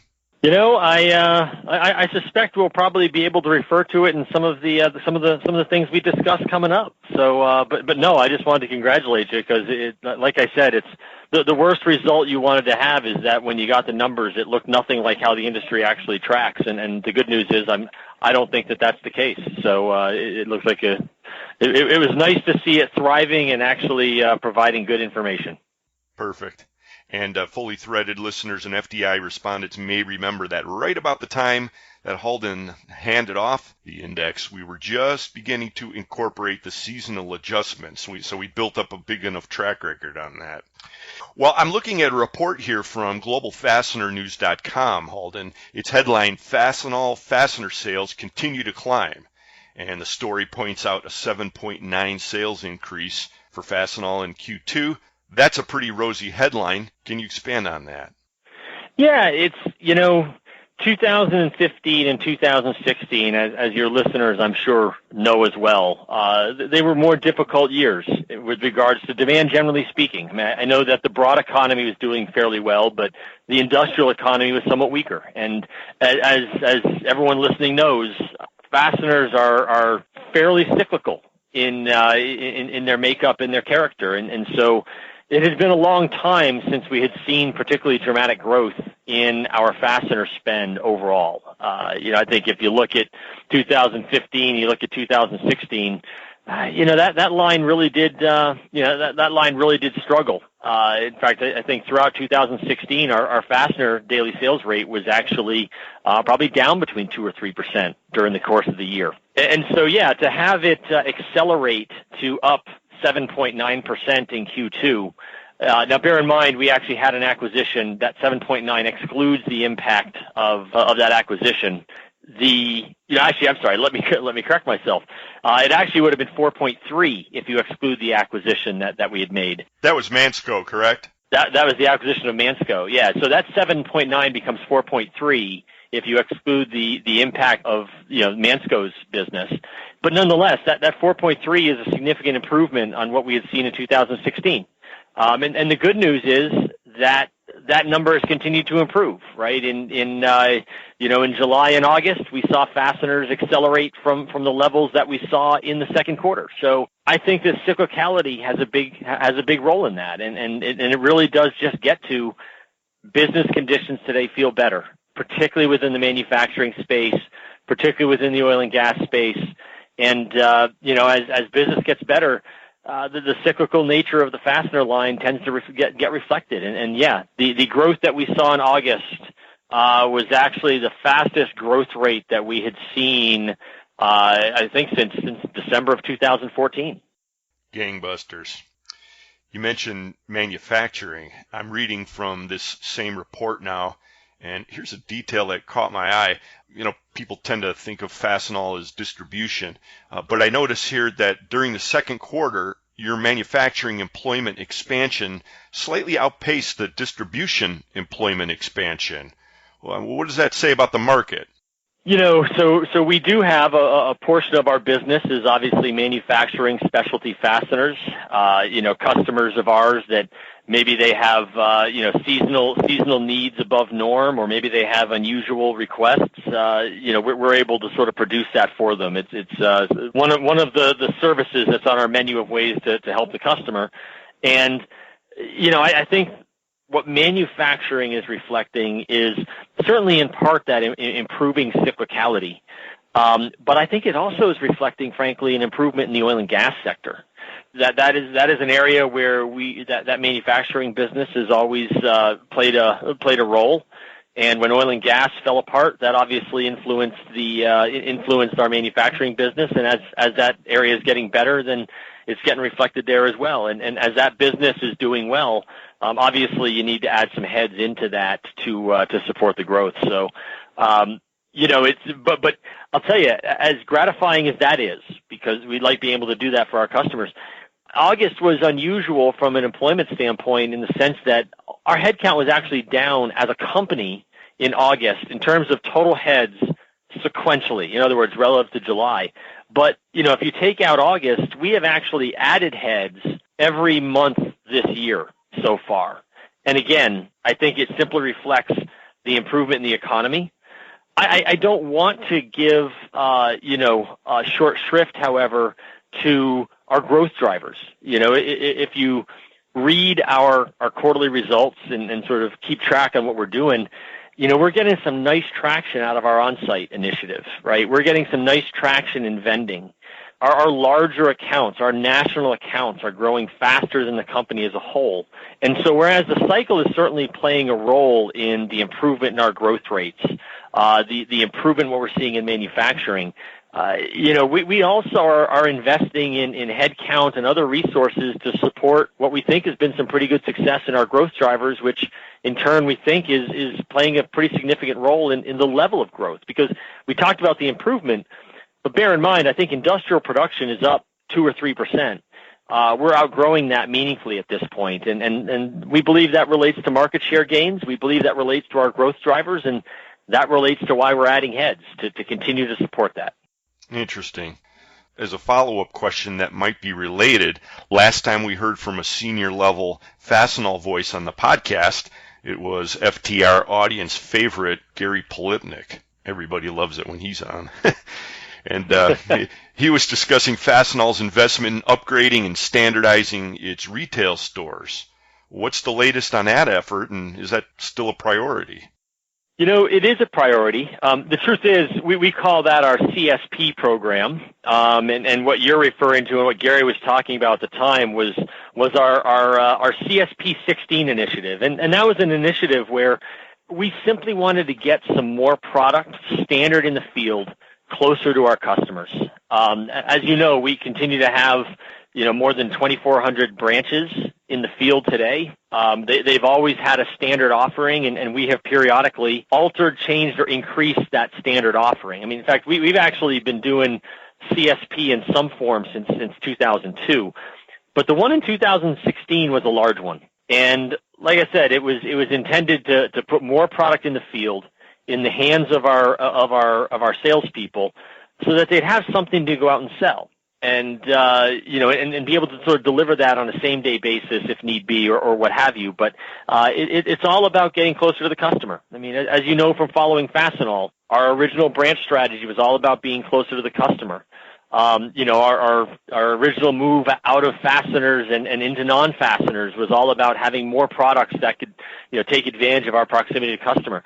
Our on-sites today, our vending, it's all about getting closer to the customer, and the CSP is really no different. And so in 2016, we plowed a large amount of inventory into the branches. And bear in mind, this was in a relatively weak year from a demand standpoint, but we feel that that's paid off, right? We feel it's paid off because so far this year, those SKUs that we've put into the branches related to CSP have nicely outgrown the overall business. And I think that really does reflect, if you're close to the customer and you have a wider range of products and services close to the customer, I think that can really pay off for you, and that's what we're seeing in CSP 16. So when Gary was talking about it, and you're right, I mean, Gary is a pleasure to have in any room or on any podcast, but when he was talking about it, it was something that we were in the process of it was probably post-rollout, but we're really at the point where we're going to start to see some of the benefits of it, and we feel that we have. We feel that it's growing nicely. I think it's been a real contributor to an improvement in our non-res construction business. And so that is that's an initiative that frankly we like what that has returned to us. Well, that's all pretty interesting, and congratulations on your success there. It's obviously paying off for you. Speaking of being close to customers, lots of customers, or at least it's perceived this way across the fastener industry, are possibly uncomfortably getting closer to Amazon, or is it vice versa? So there's lots of speculation in this industry about what's going to happen there and what Amazon's role might be or what it might not be. A lot of aggressive talk coming out of Seattle. What are your thoughts on that idea? The way that we think about it, first off, and I'm sure everyone listening understands this and agrees with this, but you have to take any potential entrant seriously. Amazon is an impressive company with an impressive track record of influencing and impacting businesses in many areas, and they have stated in the past that this is a focus for them, that they're interested in being in sort of the industrial business. And if they say it, we need to take it seriously, as do the rest of your listeners. And I think they need to sort of craft what that strategy is. Now, I'll say two things. Fastenal, as well as many listeners, have spent years learning how to do this business. And I can tell you that the vast majority of them do this business really well. And I think that in all likelihood, Amazon is going to have to learn how to do this business. And that means maybe figuring out how to price national accounts contracts. It means knowing where to source product from, convincing all the vendors that they should sell through their channel. It's distribution, yes, but it's not that simple a model that someone can show up and 12 months later dominate it, right? And so I think that is something that probably has to happen if they're going to be serious about getting involved. It doesn't mean that they can't. The way that we're looking at it at Fastenal, however, is, our model is very differentiated. I mean, from what I understand about Amazon, and I and everybody else purchases from them, I'm sure, but it's a fairly transactional business model, right? The service they provide is availability and rapid, the ability to sort of rapidly get you that product, et cetera, but it's fairly transactional. And if that is the model that they bring to this marketplace, then, it makes us really like what we're doing, because we don't view Fastenal's model and our core competency as being transactional. The reason we want to be close to the customer is because we want to provide a range of service. And we want to have a menu of ways to service the customer, so the customer can tell us what's the best way to do that. Do you want to be served out of the branch? Do you want to have vending machines located there? Do you want us to come on site and literally stock your inventory in a corner of your building, but we manage it, right? Take some of the burden of MRO supplies off of you so you can really manage the direct spend. That's really what we bring to the table. And we do that because of our 2,400 plus branches and our 15,000 Fastenal employees that in some way, shape, or form are directly touching the customer. We just think that it's a high touch, high service model that is different from the one that we typically associate with Amazon. And whereas I have no doubt that there are customers out there that they value price more than service, we're also very comfortable that there are customers out there that value service over price. And I think that's a customer that we are really well positioned to continue to service in the way that we do. As you know, we all put stuff in a box and deliver it to the customer. Some folks simply drop that box off on the dock, and from that point, it's the customer's responsibility to deal with it however they may. In Fastenal's case, we feel like we've done our job if that customer never has to touch the box because we're doing it for them. And that's just a very different business model. And, the way that I think about it is we're not going to try to out-Amazon Amazon. Even if they sort of come into this marketplace and make a mark, we're not going to try to out-Amazon Amazon. And we think that is paying off for us today, and we think that it'll pay off for us in the future. Well, you're making some really good points on why Amazon isn't just a shoo-in to come in and suck all the air out of the room in this space, which is great to hear. And I have to say that I agree with most of what you just said. Having said that, I'll tell you that it's become almost a parlor game anytime Fastener people congregate in the bars after hours, speculating on what's really going to happen. Where are the chinks in the armor? Where are the vulnerabilities and so forth? So thanks for your comments there. Yeah, no, it's as your listeners know, even small distributors do a great job of servicing the customer. And at the end of the day, what does the customer, what does your average manufacturer care about most? Don't shut me down.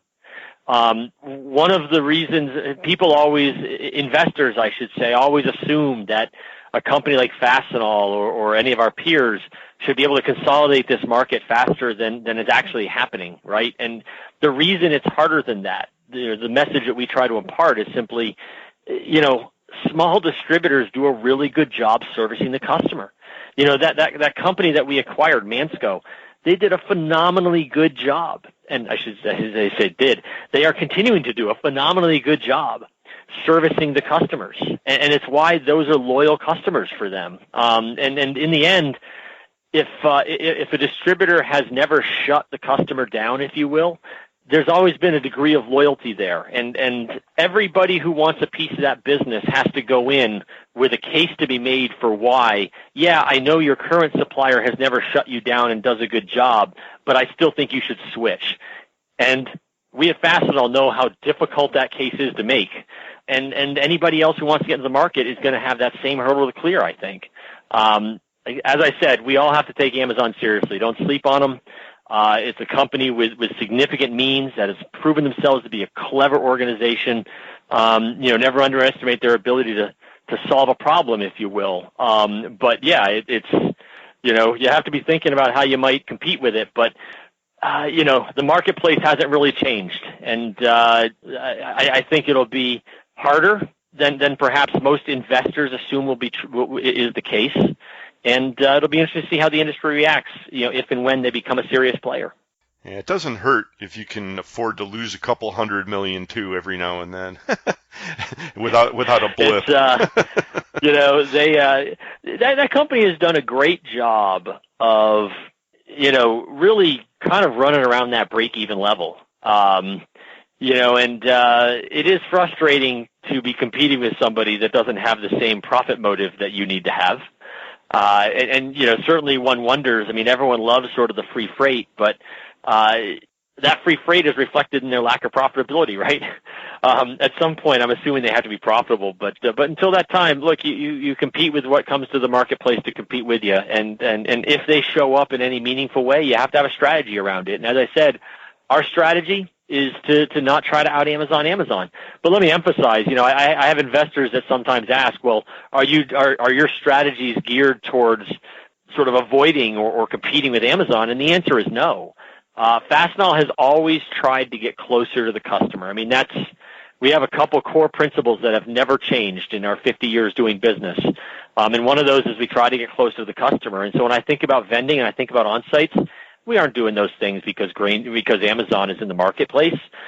We're doing those things because it's core to our sort of culture, which is one of getting closer to the customer. And whether Amazon was a thing or not a thing, we would be doing the exact same strategy. But I like our strategies in light of that particular that potential development. I think that they're very differentiating for us in the marketplace generally, and relative to any new competitors or entrants into the marketplace.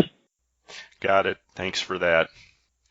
Holden, we're recording this segment. I'm going to change gears on us a little bit here. We're recording this segment in the aftermath of several major weather events and a couple of earthquakes around the world that have caused huge amounts of damage.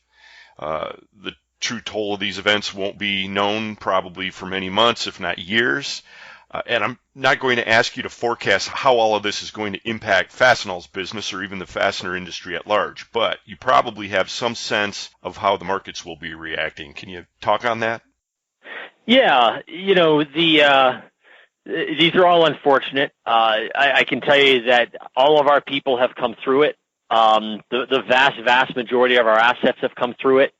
And our people have done a great job kind of reacting to it. I mean, I think that, because it's simply a little bit more in the rearview mirror, I have some deeper information on it. But, the work that our folks did in the Gulf region, they were back up and running well before some of our customers were. And so we're able to contribute to our getting our customers back to where they need to be. And, that's an effort that occurs before these events. If there's anything that's good about a hurricane, it's that you can see it coming days in advance, right? And so our guys ahead of time were securing everything, getting things off the floor to try to preserve as much as we can. They did a great job with that. And then, they kind of bug out and weather the storm, and then they sort of go back in. And if we need to, get some portable stores down into the region, we've certainly done some of that. I think that we've poured some additional people in, all to be a part of sort of normalizing these regions as much as possible. So that went well in the Gulf. It's going well in Puerto Rico, Dominican Republic, Florida, Georgia, where Irma made landing. And so it certainly introduces a certain amount of distress in certain of your regions, but we're really proud of how our people have handled it, and we're really glad that certainly lives have been altered for the time being, but none have been lost, and we're thankful for that. But in terms of how it impacts us, we lose some revenue. We called out in August that we felt that Harvey cost us probably 40 to 50 basis points of growth in the month because of Harvey. We haven't disclosed sort of what Irma or the most recent hurricane to hit Puerto Rico, has or will impact us on the revenue side.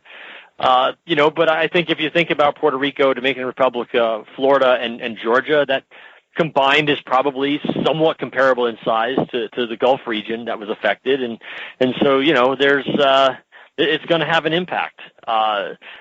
I suspect, and frankly, it's difficult as time goes, it's really difficult to identify what is hurricane or storm related versus what is not. But I think our suspicion is that we will eventually involve ourselves in some way in sort of rebuilding with our customers. And it probably is sort of a net neutral, maybe a little better, maybe a little worse, but probably just sort of a net neutral to us over a period of time. And, a big reason for that is we have competitors that have great relationships with the federal government, great relationships with organizations like FEMA. And so they're more broadly involved in sort of the broad cleanup and rebuild of infrastructure. And those really, that's not really our customer base. And so whereas I think there are some distributors that will see, a nice bump sort of after the fact, that's not as much the case for us. We get some of that, and it's probably enough that storm impact over a period of time is fairly neutral. But, obviously it's got a fairly noticeable negative impact up front, and that goes for other resources that we might plow into it, right, from a cost standpoint. So it's unfortunate. I think we've come through it as well as we possibly can expect to, and we're going to help our customers get up and running. And we talk about differentiating yourself, and I think what we can do with sort of the resources that our scale brings to bear, combined with our local proximity, our local market presence. I think that combination of scale and local presence, I think that it really shows its advantages and benefits in times like this. And so we're going to be glad to be a part of solving some problems for a lot of people and a lot of customers. Solving the problems and being there and doing the things that need to be done at this stage with these kinds of these disasters is what we all have to do. And the most important thing that is in all of our minds is the human toll here. When you think about business, though, I can't stop thinking about a lot of people who, I think, as you just pointed out, incorrectly view this type of disaster through the prism of the fallacy, the economic fallacy, with a broken window. And the reason that it isn't a net gain, hands down, right, is because it's just not productive. You're building something that was already built, and so it's not a net gain. It's just one of those things. Yeah. Well, yeah, I think from a society perspective, you're absolutely right. I do think, there is an opportunity for those distributors that do have federal government relationships and things like that. I mean, it can be obviously a one-time injection into your P&L, and no one, notwithstanding the fact that society would prefer that these things not happen, nor should anybody who benefits from them, be embarrassed by that fact, right? I mean, these things happen. We can't control them, or else they wouldn't happen. But we can't control them; they do happen. And one of the great things about distribution is the companies that work in this industry, ourselves, our competitors, and peers in the space. All of our customers can react to these circumstances faster for the presence of our industry, for the local inventory that we have there, for the local people that we have there, for our ability to get product, know what those supply chains look like. Again, it's unfortunate that these things happen, but they always have, they always will, and I think that our customers are better off for what our industry brings to the equation than otherwise. By the way, I should also mention Mexico is another one that's been affected. What with the earthquakes there, same dynamic. Our team is fine, thank goodness, and now we're in the process of throwing people and product into the affected areas to make a difference. And so, yeah, I think that our industry is a credit to companies affected by these things and people affected by these things. But yeah, we'd all rather it didn't happen. Agreed. We're speaking with Holden Lewis. He is the Chief Financial Officer of Fastenal. He's joining us from Winona, Minnesota. And Holden, thanks so much once again for joining us on the podcast. In a way, it kind of seems like old times. It does. It's been a long time, but yeah, it's as easy to chat with you in this forum as it ever was, Eric. We always had a knack for chewing up time. That's right. Hey, before we wrap up, I know it was a pretty big change for you and your family moving from your home turf that was in the Northeast out there to Winona, Minnesota. Big difference. Are you all settled in now, and has it worked out for you? It has. It's been great. And it's, you're right. I mean, it's a big adjustment, right? Since I graduated college, I spent time in New York City and Dallas, Texas, and Richmond, Virginia, and Washington, D.C. And so it's been a long time since I have lived in a place that one would call rural. But I do have the advantage of having been from Vermont. The whole small, frigid cow town thing isn't all that unusual to me. I will say, though, so for me, it's been great. And my family has been a bigger adjustment, I have to admit. My wife is from Baton Rouge, Louisiana. Okay. And although we share a Mississippi River, that's about it. And to have moved my wife to from the cities that she's always known to southeast Minnesota, it was a big adjustment for her, as we always knew it would. And I certainly appreciate her understanding the scope of the opportunity and being willing to do it. But it was a big adjustment. But to move her into this rural environment, really right at the cusp of winter setting in, some could argue it was cruel. I'll tell you that my best friend was a week that was minus 25 degrees. And the reason that was my best friend was because I've always told my wife, again, from Louisiana, right? I mean, when the thermometer hits 55, the fur coats break out. That was her youth. And I've always told her that it really doesn't get cold until it hits 0 and below. And she's like, you're crazy. 20's cold, 30's cold.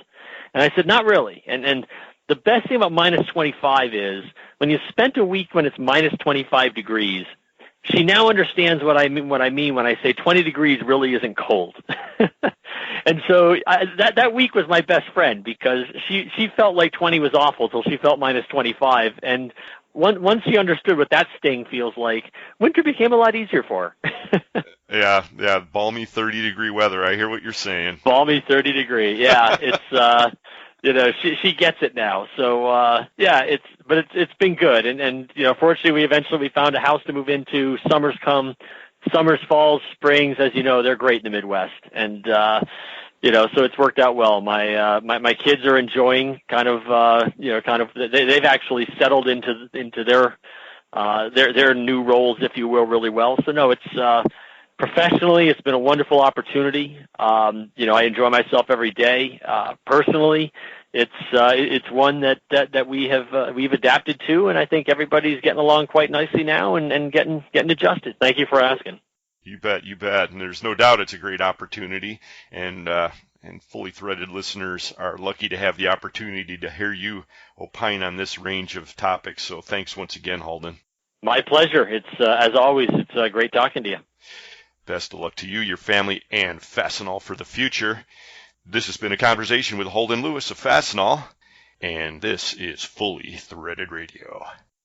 Online Fastener Talk Radio. Hey, at least it kills time on long road trips. Fully Threaded Radio. Cardinal Fastener is your source for high-quality made-in-the-USA bolts, from 3/8 inch up to 4.5 inch diameter. We can forge a wide variety of materials, including carbon steels, alloys, high-nickel alloys, and stainless. And our in-house tooling center, heat treat equipment, and A2LA quality labs give us total control over every part we produce for faster lead times and superior quality. Call 844-CNL-BOLT for a fast, competitive quote. And remember, if it's critical, it's Cardinal.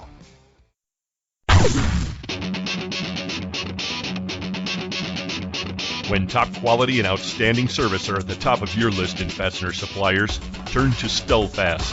Since 1976, Stelfast has grown to become an industry-leading importer and manufacturer of the highest quality industrial fasteners, specialty items, and automotive parts.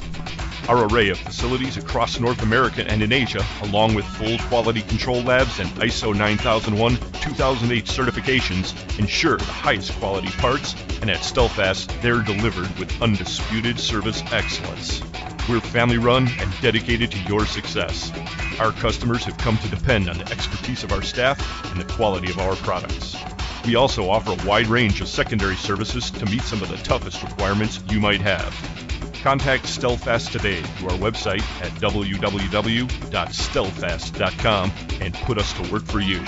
Stelfast. Service you deserve, people you trust.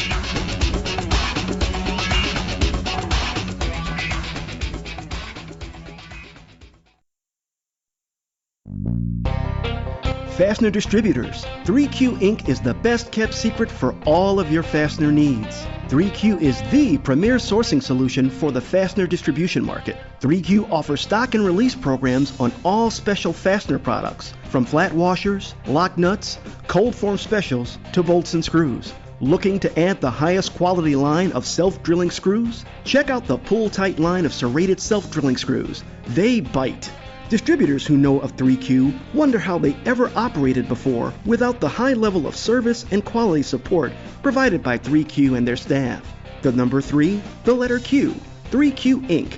Quality products, quality service, quality customers. Welcome to 3Q.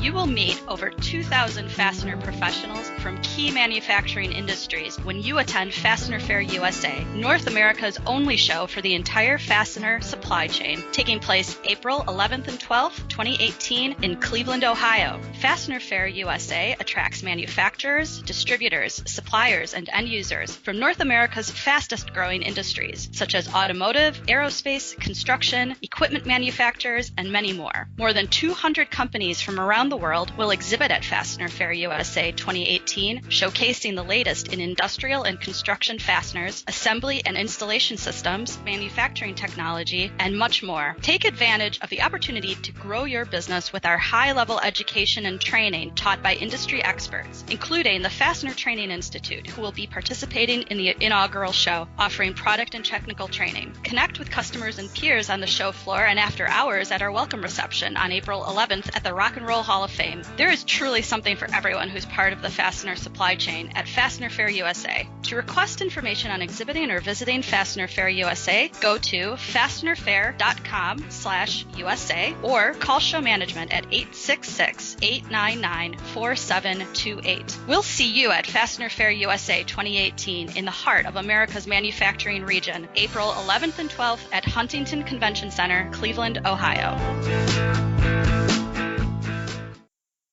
What can I get you, young fella? An ice-cold sarsaparilla? Something stronger like a beer from the tap? Maybe something even stronger like some blended whiskey? Those sound like interesting choices, but I'll have an old rusty bolt. You ain't from around here, are you, young fella? No, sir. I'm from Cleveland, Ohio. Cleveland, Ohio? Every time we sold old rusty bolt, the fight would break out because we couldn't keep enough in stock. I don't want to have to keep fixing this place up. But I've traveled a great distance, and I've had my taste buds set on an old rusty bolt. I might have one tucked away in the bottom of the cooler. Yep, here it is. Hey, he's got an old rusty bolt. Let's get him! I warned you. Old Rusty Bolt beer, causing civil unrest since the 1800s. The preceding message was brought to you by Buckeye Fasteners and the Ohio Nut and Bolt Company, proud Fastener Show sponsors of Old Rusty Bolt beer, official beer of the Traveling Salesman.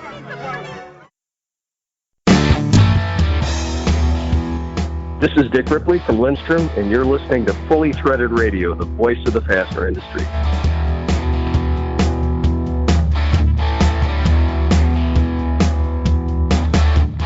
Brian and Eric back with you to wind down another episode of Fully Threaded Radio. Well, Holden Lewis tells us that Fastenal will not be trying to out-Amazon Amazon, and sounds like a very smart strategy to me. Right. It's probably better to stay in a different space. I wouldn't want to be trying to compete directly with Amazon. There's too much money behind them. Well, that's true, but also you have to take that other tack. I mean, they're going to try to stay close to their customers in other ways. They're going to try to provide the services that have made them succeed. And let's face it, they know the industry miles better than Amazon does. And, well, we'll see one way or another, right? Yeah.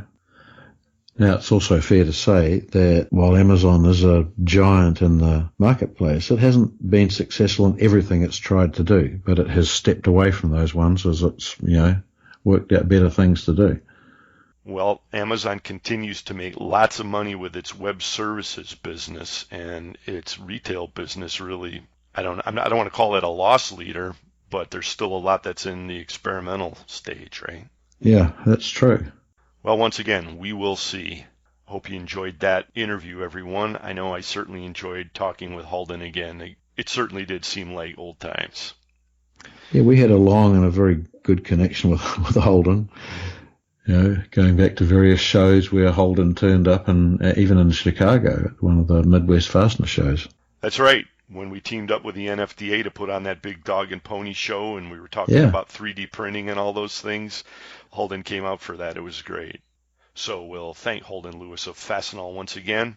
Also, Bill Derry, this year's Fastener Hall of Fame inductee. Dan Zehnder of Trinity Logistics joined Mike McNulty on the Fastener News Report. Thanks, guys. Excellent job. Yep. Courtney Harold with Emerald Expositions gave us a preview of this year's IFE 2017, formerly NIFS. Right. And Carmen Vertullo had the Fastener Training Minute. To be or not to be, Bri? That is the question. Especially when you're talking about thread strength. Oh, cool. Yeah. Carmen getting a little philosophical on us. The Hamlet of the fastener industry, perhaps. No. That's really stretching it. Okay. The title sponsors of Fully Threaded Radio are Stelfast. For service you deserve and people you trust, it's Stelfast. And Lindstrom. Lindstrom, by any measure.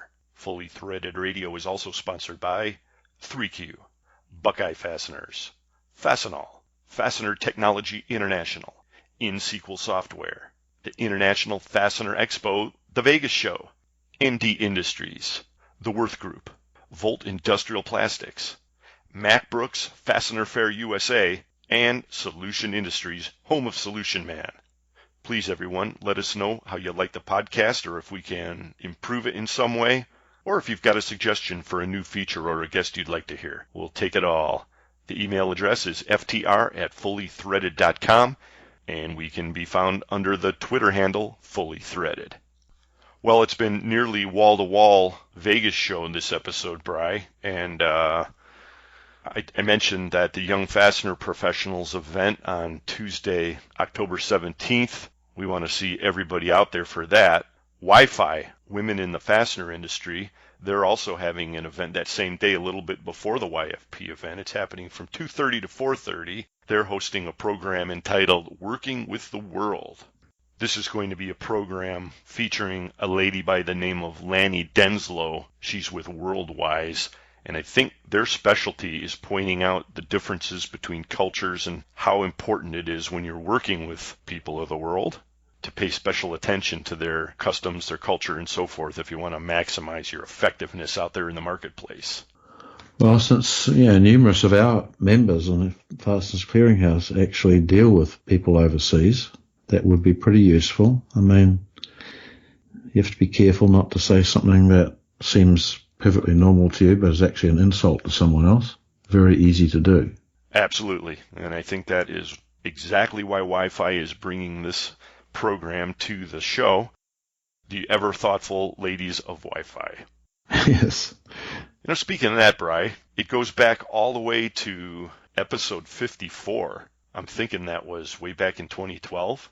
Wow. We played a segment during the podcast featuring Pam Berry. She was one of the co-founders of Wi-Fi. And during that version of the Vegas show, Wi-Fi was sponsoring the ladies' bathroom. You remember this? I think I do. Matter of fact, the title of the episode was kind of playfully Inner Sanctum. And we had a little clip. And I thought we could get everybody warmed up for this year's Vegas show if we brought that out of the archive and finished up the show with that. What do you think? I think I'm going to stay well away from the ladies' restrooms. Well, you should. I normally do, yeah. Yeah, well, you should, but it's probably an appropriate comment after you hear this again. Anyway, we just thought we'd have a little fun. Pam was always a really good sport with this stuff, and we'll play that and then we'll wind her down. Okay. Pam Berry, Advanced Components. We were talking last night at the big gala, and you had kind of an unusual idea, I think. You remember that? I do indeed. Yes, I can tell by the grin on your face that you do. So, among other things, Wi-Fi, the Women in the Fastener Industry group, is doing kind of an unusual sponsorship this year. What's that all about? We're sponsoring the women's bathrooms because we believe that women should be hydrated with moisturizer and refreshed with breath mints. So our women's restrooms inside the hall have lotion and mints, courtesy of Wi-Fi. This is a novel idea, and I congratulate you on something all new for the fastener industry. You had indicated that you'd be interested in taking us into the inner sanctum of the ladies' bathroom here at NIFS, and well, we're going to let you have the fully threaded microphones to take with you right now. You think you're up to it, Pam Berry? I'm ready to go. This is Pam Berry reporting for Fully Threaded Fastener Radio. I'm walking into the ladies' room. There's a beautiful lady right now. Hello. Are you having a good show? Yes, but I don't give interviews from the ladies' room. Oh, it's a good place to talk. And as you can see, we have lotion to moisturize and... Very nice touch, absolutely. Yes, have you moisturized today? Not yet. Oh, well, yes, please. Maybe wash your hands first. That would be good. Oh. Excuse me. Would you like to... Yes. Would you like to comment about the show and about how great the bathroom is because of Wi-Fi? Well, the bathroom is really nice, but I could use some toilet paper. Would you mind handing me some? Oh, 1 second. Toilet paper. Here. Oh, thank you very much. Oh, at least you're not the toilet paper Nazi. Everybody got enough toilet paper?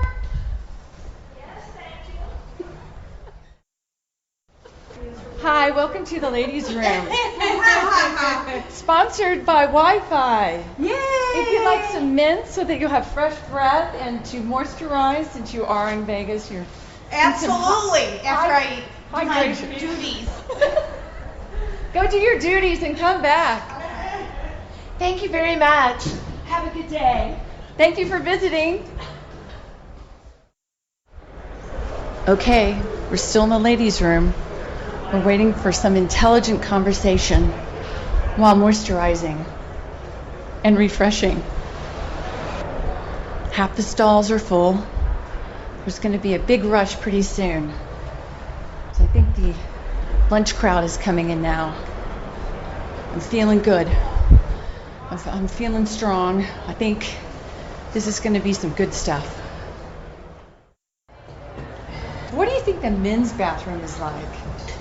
I wouldn't want to know. I was just going to say, I don't even want to think about it. It's probably pretty sad.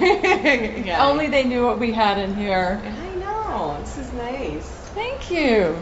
Thanks for visiting. All right. Have a good show. I'm sure we'll be there. Yeah, come again soon. Yes, please moisturize. Thank you. That's awesome. Okay, things have slowed down in here. I guess I'm going to have to sign out for now. But I think it's been a really good experience. I think the women have come together and have really bonded in the bathroom. And I'm hoping that next year, who knows, we may get someone to come in to massage feet or something. But for now, I'm happy. It's been a good show. Goodbye.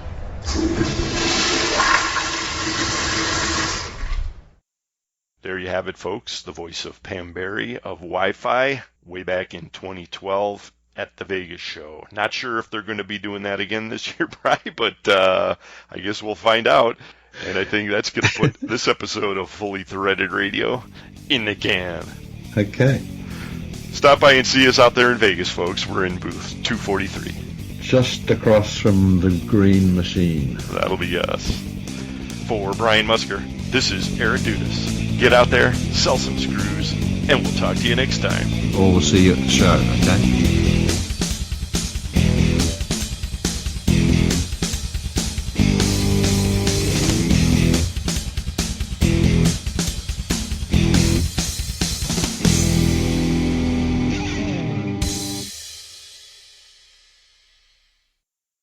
Fully Threaded Radio is a production of Fastener's Clearinghouse. Music provided by Audionautics.